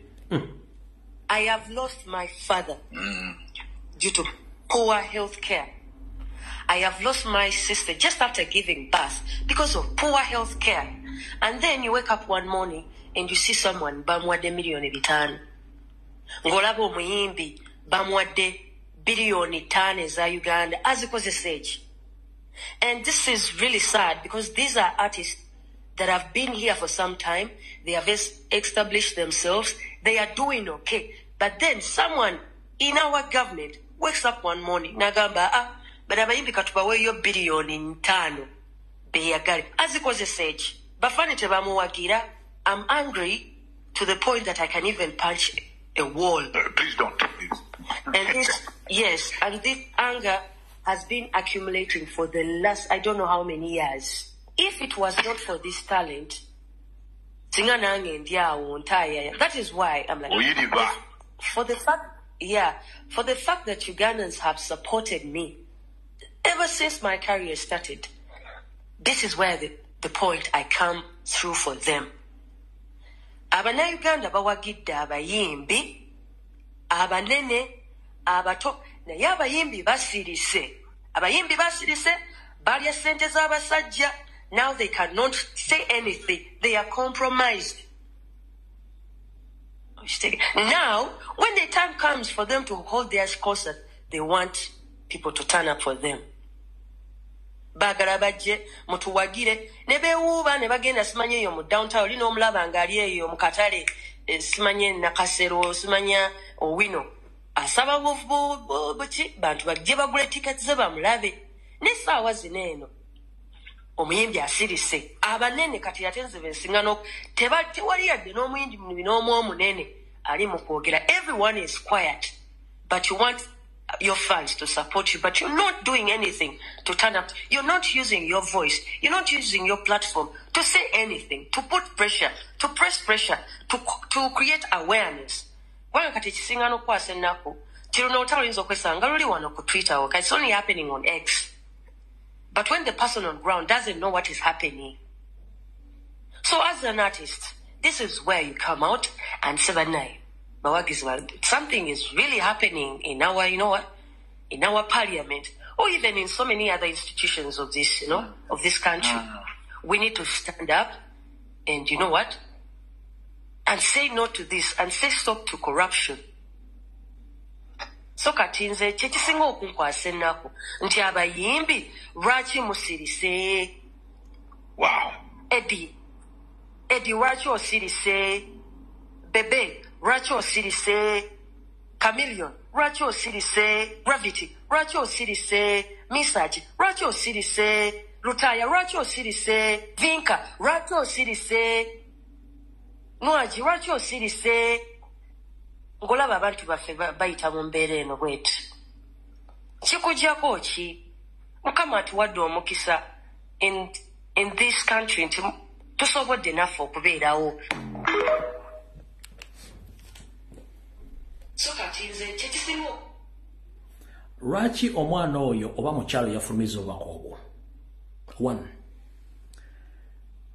Oyina talenti, oyina eddoboozi, tosobola gatta ddoboozi lyo ku bannayuganda abanyigirizibwa. Eriyo ekifaananyi bannayuganda kye batamanyi kyekiriwa. Ennamba tuli miliyoni kati 49 n'obutundutundu obugwamu. Naye ku miliyoni eza 49 nnyinza okugamba nti abantu abali civilized oba abali aware about politics, economics, social, ebintu bigenda nga bali ndowooza miliyoni 3 n'ekitundu abali aware. Abasinga obungi bonna tebamanyi. Naye ng'ekizibu kyabwe tebali informed, tebategerezebwa, tebagambibwa, tebafuna information, tebamanyi maaso bigenda mu ggwanga. Naye tulina ba public figures betuyita ba celebrities. Bano be bandibadde eddoboozi eryogera ku nsonga eziruma munnansi nga bakozesa eddoboozi lyabwe. Bwe musirika kiba kitegeeza bannansi mbaliddemu olukwe. 1. Gw'omuyimbi omunene bw'onooyiika Windows, teri ddwaliro liri special bagenda kutwala mu Lisukka Mulago Kiruddu no oba International Hospital Kampala. Era naawe ogenda kufa ng'ono atamanyi. Era ogenda kufa ng'ono abadde tasobola kwogera nga gw'obadde osobola okwogera. Go politician, mwina budget ya mwezi special tubasobola kutwala e Nairobi ne Masendala. What about your voters? Abalonzi bagenda kugenda luddawa. Right now as we speak right now. Tuli milioni na mwenda. Abazadde basomesa abaana ne yewola school fees asomesa omwana atuuka mu senior 6 bafuna degree. Neno obuuza omwana asomye okusoma akufunyemu kitewali. The end of the day agenda fuka kirerese. Kuba government yejjako ebintu by'okusuubula n'okuliyetinga emirimu. Nga bakuliyetingira baana baabwe. Bonga bo. Gw'osubidde generation eziddako zigenda kukola luddawa. Gw'okimanyi nti ekikubo owino boda emirimu egya bulijjo gijjuddemu abaana balina diploma ne degrees nga tebalina mirimu. Oba kada obujjuddemu abaana balina degree nga tebalina mirimu. Buli muntu akulamu n'asomoka mafuna passport fulmansi bw'inkisi kyeyo. Abantu balina amalowoozi muganyo okwogera ku nsonga zino. Buli kimu ekiri mu Uganda kisoboka as long as we have institutions nga zikola nga ssente z'omwomusolo zirina okugenda we zigenda. Amalwaliro Kenya gogenda mu tegava wa Jesus, tegava wa God.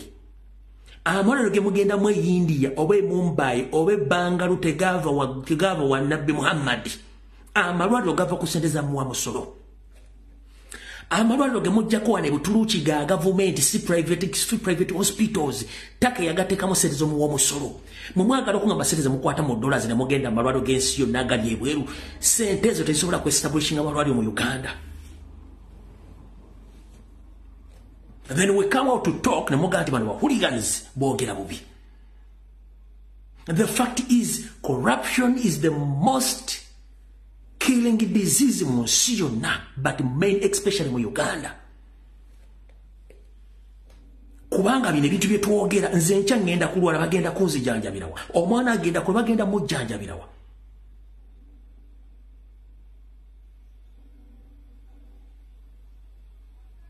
Gonokiriza ensi ne bagiteekamu emitendera esatu egy'abantu abaavu abankusira basemberayo ddala abali abatayisobolerako abayisobolamu n'abagagga bannaggaga mu nsi ey'abajjajjabo nga mulimu emitendera gy'abantu basatu nsi ki eyo naye nga bw'obuuza ali ku mutendera gwa waggulu ssente gy'azijja omukuba embooko n'omuttako lubuto kubanga tasobola kuzinnyonnyola. Ali ku mutendera gwa wakati ye muntu akera ku makya n'ayiriba mu nkola yonna yeetagisa n'ayiriba n'afiirwa n'afuna asobola okubeezawo obulamu. Ono ali wansi ali mu katanga bamusenda ali lwasenda talina waagenda kwogera naye amateeka tegakola abantu bawambibwa abaana battibwa as nti tuli mu lutalo. Museveni olwana naani? Budget ya Uganda 70% ojimala mugula ammunitions na creating antalo. Whom are you fighting with?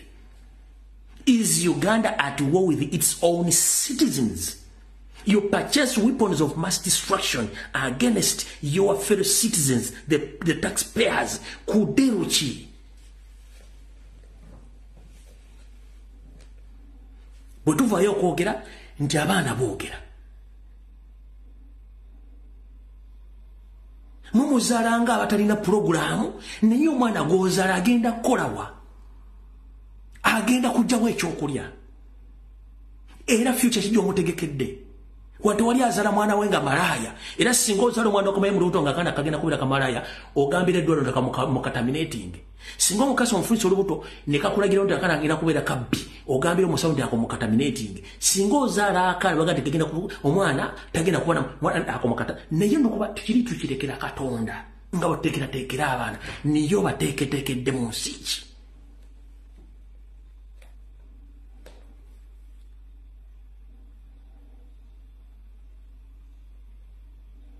Bateeketeekedde mu nsi ki.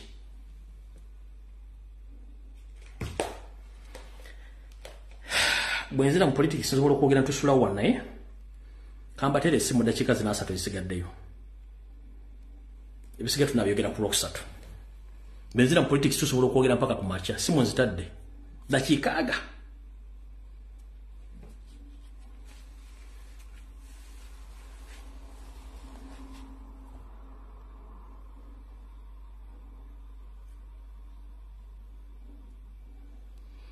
Simu nzitadde.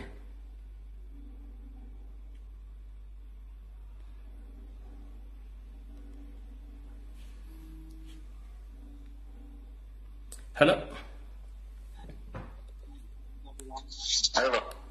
Sebo dakika emwemu strict dakika emwemu sebo.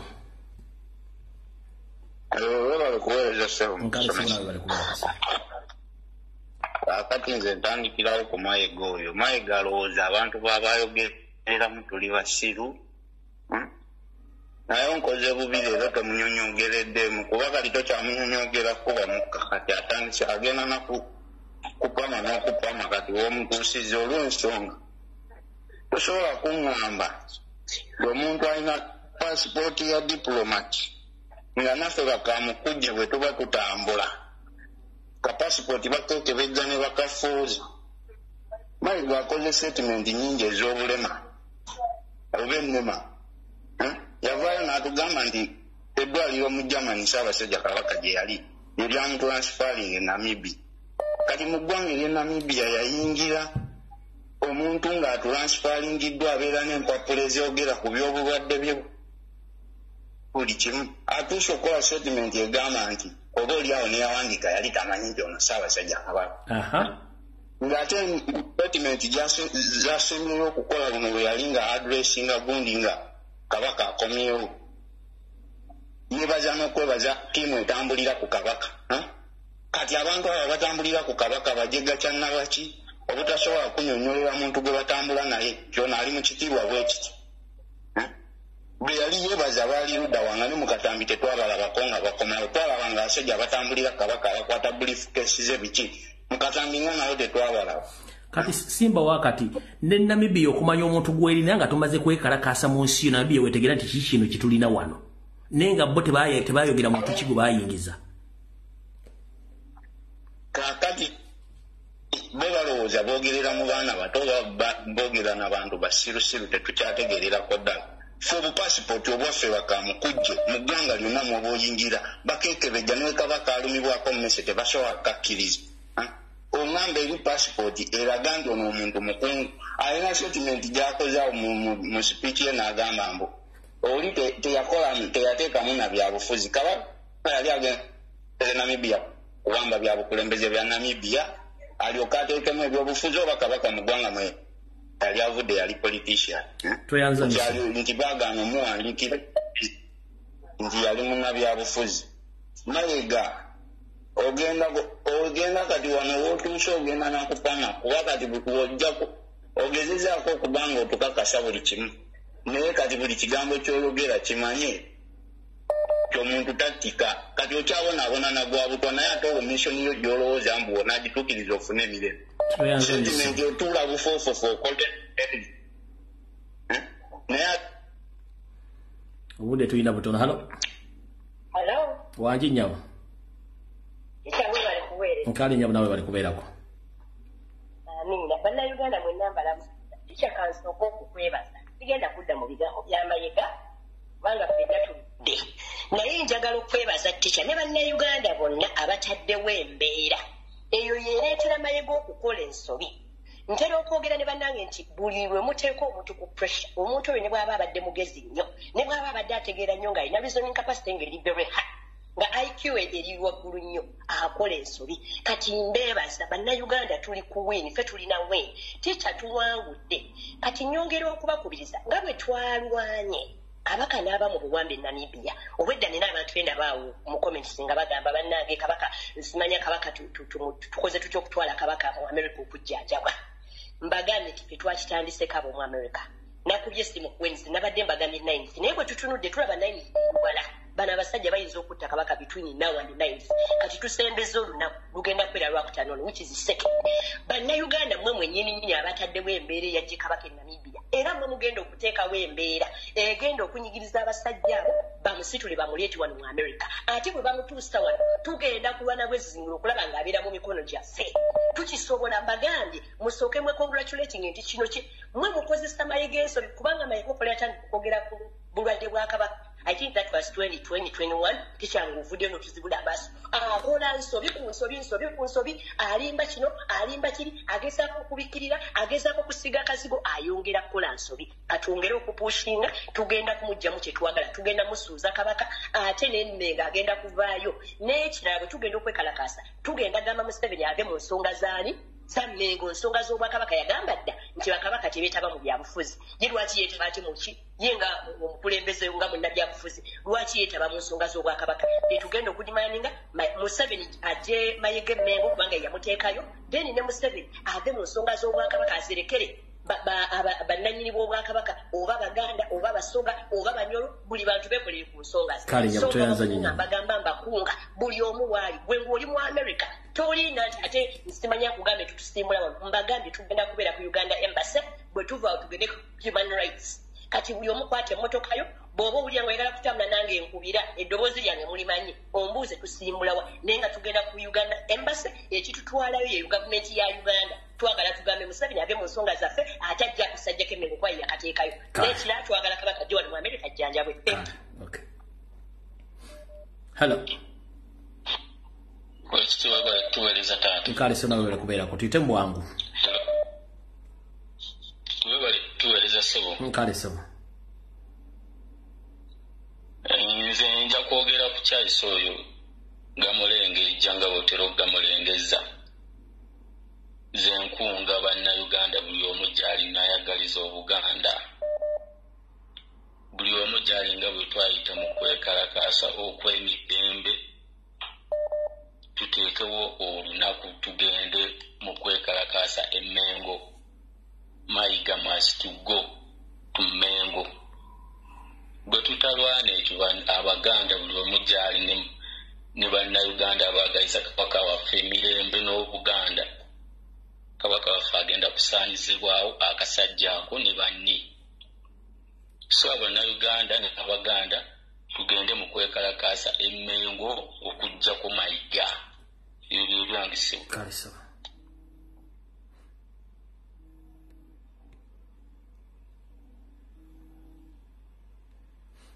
Hello. Hello, mukulu lumbuye. Wanje nyama. Webale tuweereza ffewo. Kali jaba nawe jaba. Kati ngabo akantu ako banawe tokategedde waliwo kootalengeza bulungi. Kakati Mike ku video ya Mike oyo ng'atandika okwogera. Agambye nti nno ensi eno Namibia tetwetaaga visa. Akantu ako nenkanoti nga tetwetaaga visa.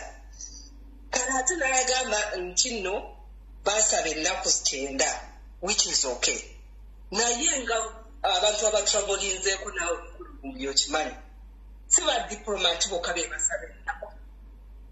Ekyo kibuuzo kiri common ku bantu fe abali nomo ne badiplomati bakubuuza ennaku z'ogenda okusigalayo.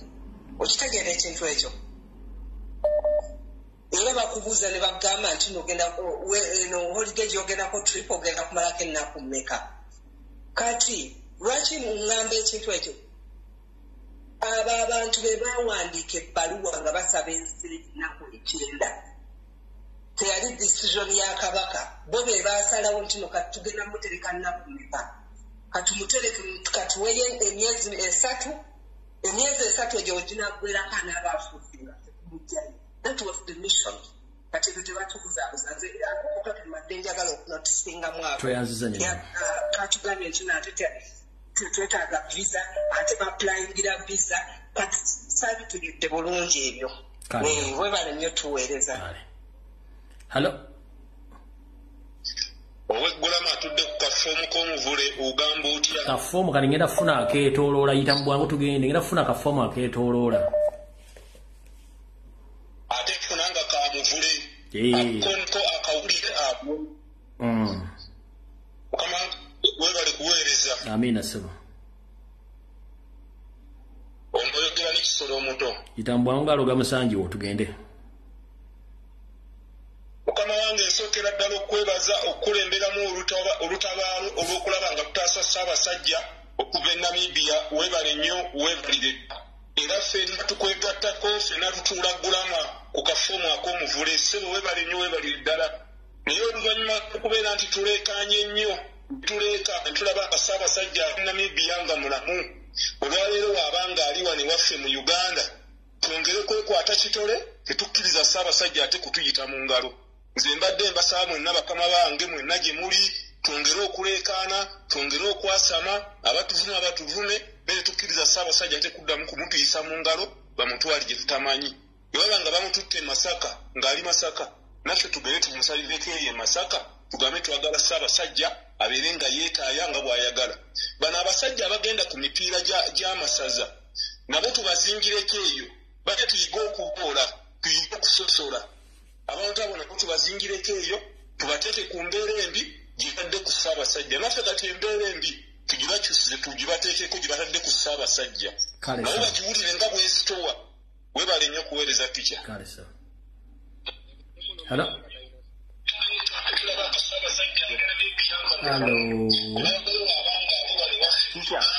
Sebo oyagala okwewuliza tekisoboka okubanga weewuliza ng'owulira neri ku ssimu akati omulimu gwokoze tica gwa muwendo nnyo era tozi okwo yongeramu mwongezi maanyi abasajja bo bayidde mbeera mugumu ngaasula wansi kuba singa tewali ggwe abo abasajja singa batuttako dda kabaka waffe webala omulimu ogwo kyetusaba kati babadde balanyisa nguzi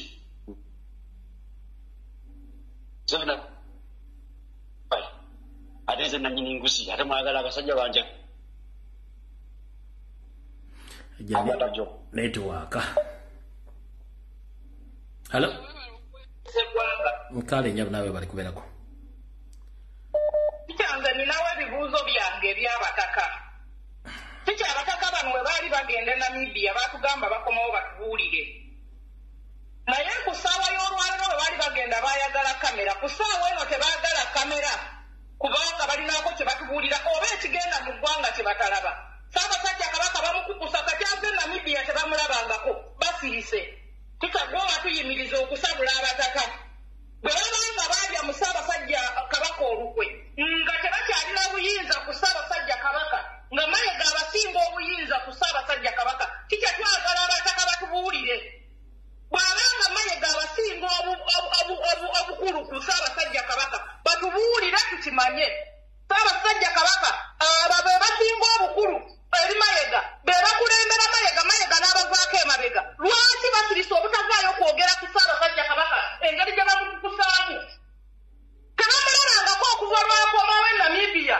okuva lwe twamulabanga bali ku kisaawe lwaki tebavaayo kutugamba babaava ku Ssaabasajja Kabaka nga bamulyamu olukwe tikyanjagala batugambe tikyagwa watugamba okusabula abataka tusobola okubasabula abo abasajja b'embuto ennene wawatugamba n'otugamba tulindemu so tulina obusungu okubanga Ssaabasajja Kabaka bamukukusa omutwala eno bamutwala eri abataka teboogera tebamanyi na bwali tebamulabangako wuyo bamusaze tayagala bamulabe Ssaabasajja Kabaka bwe babanga abataka bamulyamu olukwe batubuulira abataka kika tetwayagala Mayiga Mmengo Mayiga ave Mmengo Mayiga ave Mmengo tica twagala okuddamu okulaba nga Mayiga avudde Mmengo era Ssaabasajja tukuloopera twagala Mayiga ave Mmengo unelanzisa nnyo tica webale kuweereza akunkuumira akakuumira mpeera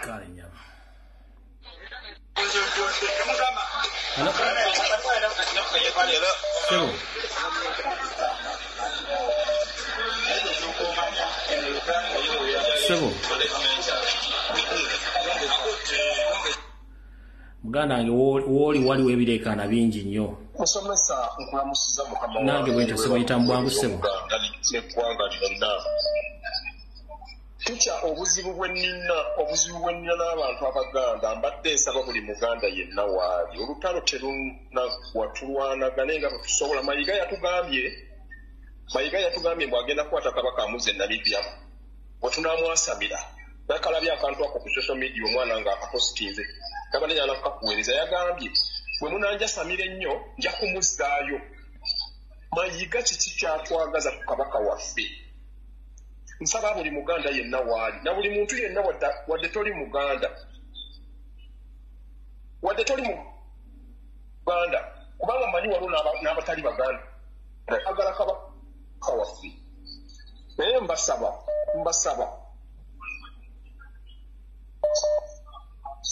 kakati kyenjagala tukole njagala buli muganda yenna waali ateekeko data ku ssimu tubanje Kabaka okumujja neyo gye baamututte Masaka ng'olubiri olw'e Kampala Uganda olw'Emmengo weeruli kiraba nsonga lwaki bakwata kabaka ne bamutwala ne bamuwanga era baliwaga bamuwaŋŋangusizza ogenda omukweka eyo nze simanyi Mayiga kyatwagaza era nsaba buli muntu yenna waali awulirize Mayiga ebigambo byayogera omanyi abantu abamu babibuusa nze nange natunulira Mayiga tica nga Ssaabasajja Kabaka awanise bw'ati emikono ebiri naye nze message nagifunirawo kubanga Kabaka si bw'ati bw'akisiibula Kabaka nga awanise bw'ati emikono ebiri atulaga nti empeta yange sigiina nawambibwa dda Mayiga yakutte ejjambiya n'akwata Kabaka n'amusalaasala okutu lwaki atusalirasalira Kabaka waffe okutu nga tutunula bwe tuti era yonna ensonga abataka bazitunuulira baziraba olw'okuba bo balya ssente bayisaawo byabwe naye nkubiriza buli muntu yenna waali ayagala Kabaka oba muganda oba si muganda tuveeyo tusitukire wamu tugobe Mayiga okusookera ddala bwe tunaba tugobe Mayiga nze mmanyi embeera yonna ejja kutereera okulaba nga Mayiga ava Emmengo kubanga obuzibu bwonna tusakankubuulire busiguka Mmengo obuzibu busiguka Mmengo Mayiga waali buli lwe bavugana babeera nga bategese emikolo gye bagitegese babagamba abantu abavumaganya obwakabaka Mayiga si ye Kabaka fe Mayiga tukulumbanga muntu tetulumba bwakabaka Kabaka tetulina tetuma tetulumba gwe ng'omuntu era buli nsonga yonna gy'ateekawo eyo yonna mu byo tetubiwulira babagamba abantu abamanyisa amabi abavumaganya obwakabaka tetuvumaganya bwakabaka tetuvumaganya bwakabaka era tulina obuzibu n'omusajja gwe bayita Mayiga Emmenga n'akabondo luli omusajja oyo mpuuga namuwulira ng'ayogera nga Ssaabasajja Kabaka akomyewo n'agamba Ssaabasajja abantu ab'emitima emirise bwe twabalabye bwe wayogerako natunuulira mpuuga ne mpulira mpuuga ng'ayogera ne ngamba basajja mmwe mutwagaza ki batemu mmwe abasajja mmwe abatemu abali Emmengo awo naye nze ngenda kusaba bwe nti tica buli muntu yenna alumirirwa Obuganda oli Muganda toli Muganda naye kubanga waliwo abasajja nga Bagasumba balumirirwa Obuganda naye nze nja kubasaba bonna baveeyo bonna baveeyo tugatte eddoboozi omulundi gumu tulabe nga tutwalaganya omusajja olwo afubukidde ekyonziira wano Emmengo naye tunaabeeraawo ne tusirika tunaabeeraawo ne tusirika ne tuwoza nti tica gye bali nonno buli omu waali tubanjire Kabaka eyo yonna gye bamutute tetumwagalayo Kabaka mulamu alina okubeera ku mukolo gwe gw'alina okubeerako Kabaka mulamu twamulaba ayogera atambula Mayiga mukweka atya natandika Mukama wange fundikira saagala kukulako bukuzi fundikira saagala kukulako ze bampisa mbifundikira kuba edda kike badde mwemu baasi neyanza nnyo tica n'olw'ensonga eyo nkubiriza Abaganda mwennawe muli tusigale nga tukyadimaani nga tukyabanja Kabaka waffe tumwetaaga buli mukolo ng'abeerako so si Mayiga tutegeerera neyanza nnyo ssebo neyanza Ssaabasajja Kabaka awangaali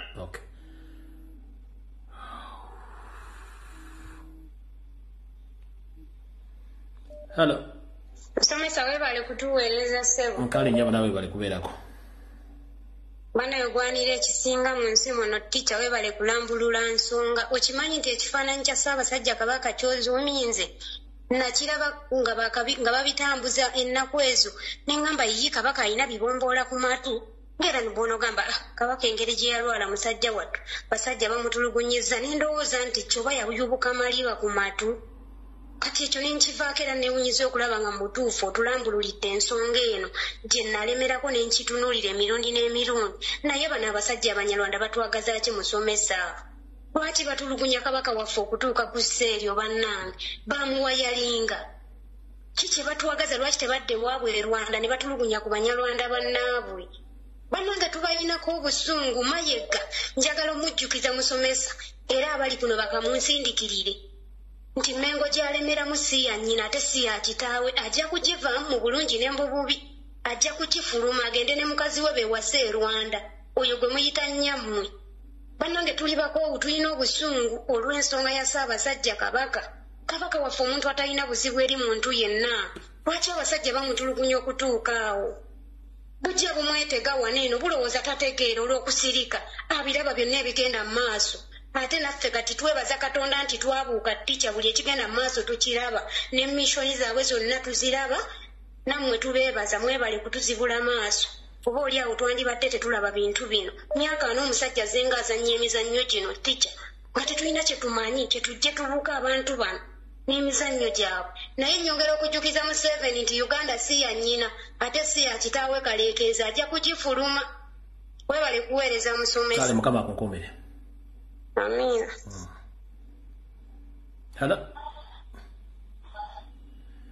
Hello.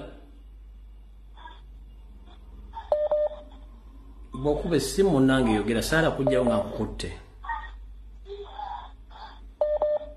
Sina kyakukolera. Hello. Hello. Hello. Maama yogeza maanyi obudde tulina butono kale nyabu nawe kyebaleko. Omale kuweereza teacher. Nkale nyawo. Kusiima nnyo bannange weebale kutuzibula maaso weebale kulwalirira kabaka n'obulamu bwe bwonna buyimiridde kumpi ku gwe singa tewaliiwo singa kabaka kati essaawa zino taliiwo naye tukwebaza tica twongeremu amaanyi kye tubadde tetusobola kati kukola kati tulabako kubanga kabaka tubadde wali tumubanja tetumulabako kati tulina okuteekamu amaanyi amayitirivu okubeera nga kabaka wakiri agenda ajjanjabibwa ate mu Uganda agenda ajjanjabibwe teri kintu kinkaabiza nakati kunkaabya mu mutima gwange kubeera nga kabaka bamuzanyirako ng'akapiira ne bamuzanyirako bwe batyo ng'akapiira kabaka n'atuuka okubeera mu maaso luli muhoozi yamukuba akyalina ekipaapi n'enkovu mu maaso mayiga atuuse n'okubeera ng'awayalinga kabaka wabula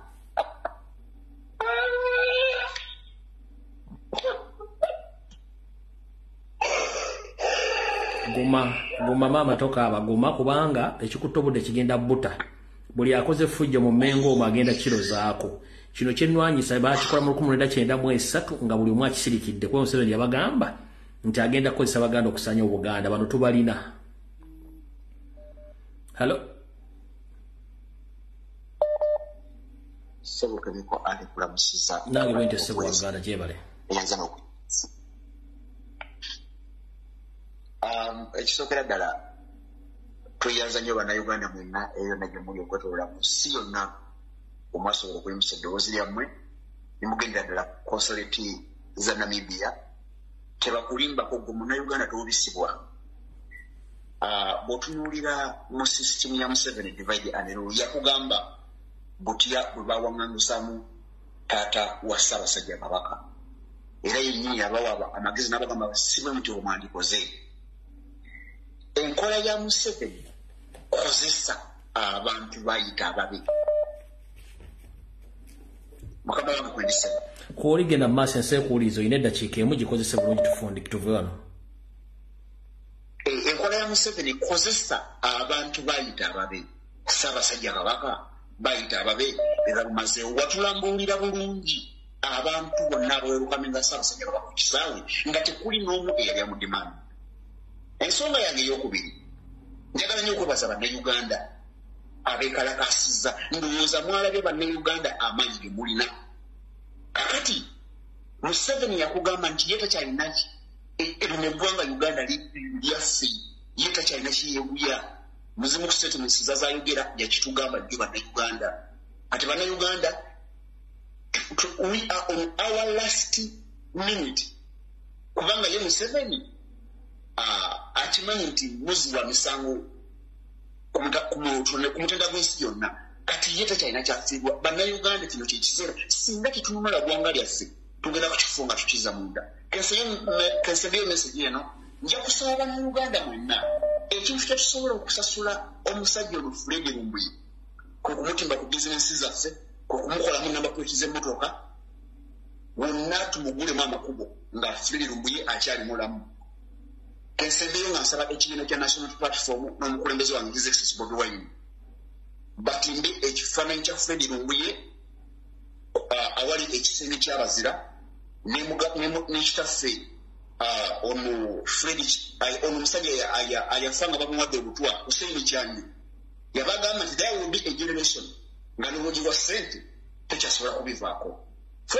Fred Kajubi nkwebaza nnyo Buganda wange nze kyensobola okuwako okwebaza webali nnyo webalira ddala Katonda kukuuma. Amina sobolayo Mukama akuume.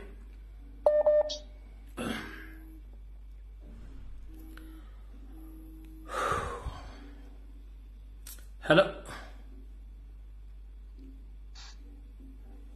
Hello. Chakweleza. Nkale nyabu nawe bali kubeerako. Alisebo. Kakati chanze njagala okuddamu omukyalo oli ayogedde ku bataka nti twali tugenda bayisa mu eggaali n'otugamba nti nedda. Naye maybe abantu tebakutegeera bulungi. Abataka abo lwe baavaayo abantu ne bagenda ne bababuuza ku mayiga. Abantu abavaayo ne bababuuza ku mbeera Kabaka gy'alimu ne bababuuza ku mayiga baabakakkanya mu ngeri nti kuba baababuuza muba temuwatya mulayika mwalya olw'okuba tebaayagala kwogerera mu maaso gaabwe olw'ekitiibwa abantu kye bawa abantu abo ne babagamba nti baatya naye tebaatya abataka baalya lwaki ngamba nti baalya temuyinza kubanga Kabaka ayise mu mbeera eyo nga mwatugamba mugenze Namibia mukomewo mutubuulire ekyaliwo ne mukomawo ne mutayogera kigambo kyonna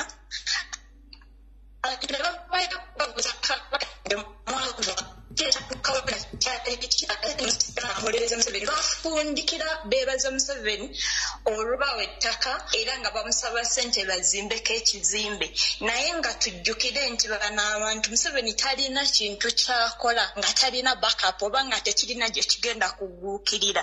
Nze ndowooza abo abataka ekyabaweesa ery'ettaka n'ekyokubasuubiza okubazimbirako ekizimbe ekyo kye baagala okuzimba Museveni ayagala bakozesa bajjemu Kabaka obwesigwa kubeeya balina dash rate oba bakakatibwako singa wabeerawo ekiba kitagenze bulungi okukyusa Kabaka. Nze kyensuubira nti yegenda okuba payback after Museveni giving them that land kati bo balina kumusasula nga bajjamu Kabaka obwesigwa. Nze ndaba eyo gye bavuga bakitwala kati abantu abagamba nti gwe wavaayo n'ogamba nti abataka tetubakuba wakyogerako balabika tebakiwulira buwulizi. Kati tulina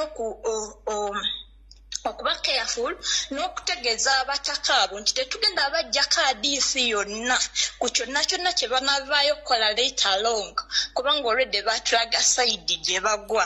Waliwo abataka abalala abavaayo emabegako ne bagamba nti baagala bagende Mmengo babanje Kabaka. Nsaba abataka abo nga bwe baali bavuddeyo ogwo omulundi nakati baveeyo babuuze Kabaka lwaki abajjibwa mu lubiri lwe Emmengo ate atwalibwe Masaka ate nga tebamuleta mu public nga ate tubadde tumubanja ebbanga lyonna era balinga nga bagamba nti bamutute abeere mu isolation Masaka. Kati baveeyo nga bwe baali bavuddeyo luli nga babanja Kabaka nti bagenda kugenda Emmengo batuyambe baveeyo era babuze ekintu kyekimu nti lwaki Kabaka aba ayisibwa mu mbeera gy'ayisibwamu essaawa zino eno. Ekintu kirala Kabaka yatulaga engalo nga tekuli mpeta n'ovaayo n'otulaga ekifaananyi ky'awasajja kye yeekubira ku kifaananyi kya Ssekabaka Muteesa nga yalina empeta eyo. Ekyo kiraga lwatu nti abo abantu baali baagala Kabaka afe nga bamaze okulaga nti ono yagedde omusikira awasajja akwate empeta agiddiza Kabaka kuba it's rightfully his.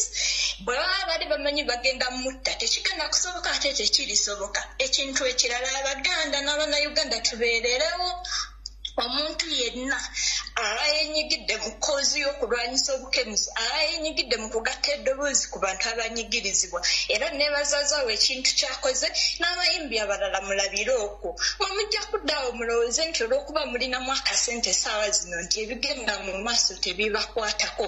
Mbalayirira bibakwatako.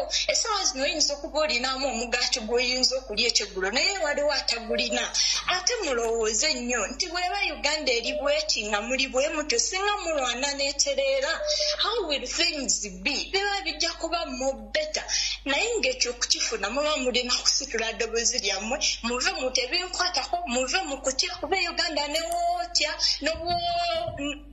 nebwoyogera entuuko bw'eba etuuse nti leero ogenda kusibula ensi oba ogenda gisibula tekiriiko nti nno nze njogedde kuba tulaba abantu bangi kamuya tuwe baamukuba essasi yali mu kwekalakaasa teyali mu kwekalakasa yali asaza mmere gitwalira oba kojjawe taswa bwemba njijukira bulungi ne bamukuba essasi teyali mu kwekalakasa so ebyokutya tubijjo bwe tuba twagala okununula eggwanga lyaffe tulwanirire kabaka tetukkiriza bano basajja kuddamu kututegerera kintu kyonna they are good at camouflaging they are good at changing things naye this time round tetukkiriza tubasesemye kabaka n'oli omukyala agambye nti kabaka agende mu America ye gundi gye tubateekawo essaawa zineeno mayiga aseseme kabaka tumweddizaale mu mikono gyaffe kuba kye baagala ffe buli we tusirika bajja kutufuula nti no be balina okututegeerera so buli we tuteekawo embeera they have to bind to that tikyawe bali kuweereza sebo.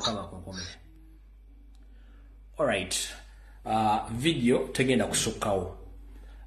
Njagala kufundikira video lero nga bagamba buli abuuza Lumbu yafaaki n'abakungu b'Emmengo mugambe Lumbu ye afa na Museveni eyayisa message mu 1994 nga agamba agenda kusuula n'okulwanyisa obwakabaka bwa Buganda ng'akozesa Abaganda bennyini abali Emmengo kiyayogera mu 1994 kyende mu kulwanyisa tomuwa ansandala bwakubuuza nti Lumbu yafaaki n'abakungu b'Emmengo mugambe Lumbu yalwana bigambo bya Museveni ne mission ya Museveni gye yakola 1994 we yagamba obote yakola nsobi okulumba Muteesa yandibadde akozesa Abaganda bennyini era Museveni Abaganda bakozesa bende mu kulwanyisa sirwanyisa muntu yenna nwanyisa Museveni eyawamba Buganda ng'akozesa Abaganda abali b'enkwe abatufutubadde Emmengo. That is it.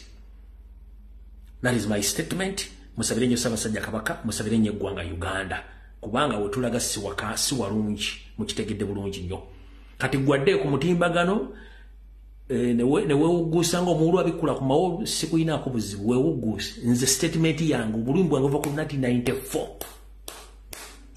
kyenwanyisa siina kirala kubanga mwe temwakimanya abasajja bakulu abali Emmengo temwakimanya abakungu abali Emmengo temwakimanya basajja ba Kabaka temwakimanya nze nakimanya era yensonga lwaki nkirwanyisa essaazi no kasitana kidetectinga nti kyekiri Emmengo nakati kyendiko mpaka last kale musule bulungi nsigadde wano Mawaggali atudde kafomu Gulama mbagaliza ekiro ekirungi video ewedde tujja kusinkana ndoza ku Lwakusatu Mukama bw'anaabanga asiimye njagala buli kintu kyonna ekigenda okukolebwa kati okuva olwo mpaka ku Lwokusatu mukiteeke mu bwongo bwammwe mutunule statement mayiga zagenda okukola zibagenda okukola Emmengo ebigenda okubeera mu kyaki Namirembe na buli kimu kyonna mbaagala nnyo muwulirize nga vidiyo ezo kigambo ku kigambo mujja tegeera nga temukyetaaga kumanya nti gundi yayogedde ki muwulirize vidiyo ezo kigambo ku kigambo mayiga katole mumukutte tumukutta mavumbavumba tutegedde yayingiza Kabaka as nobody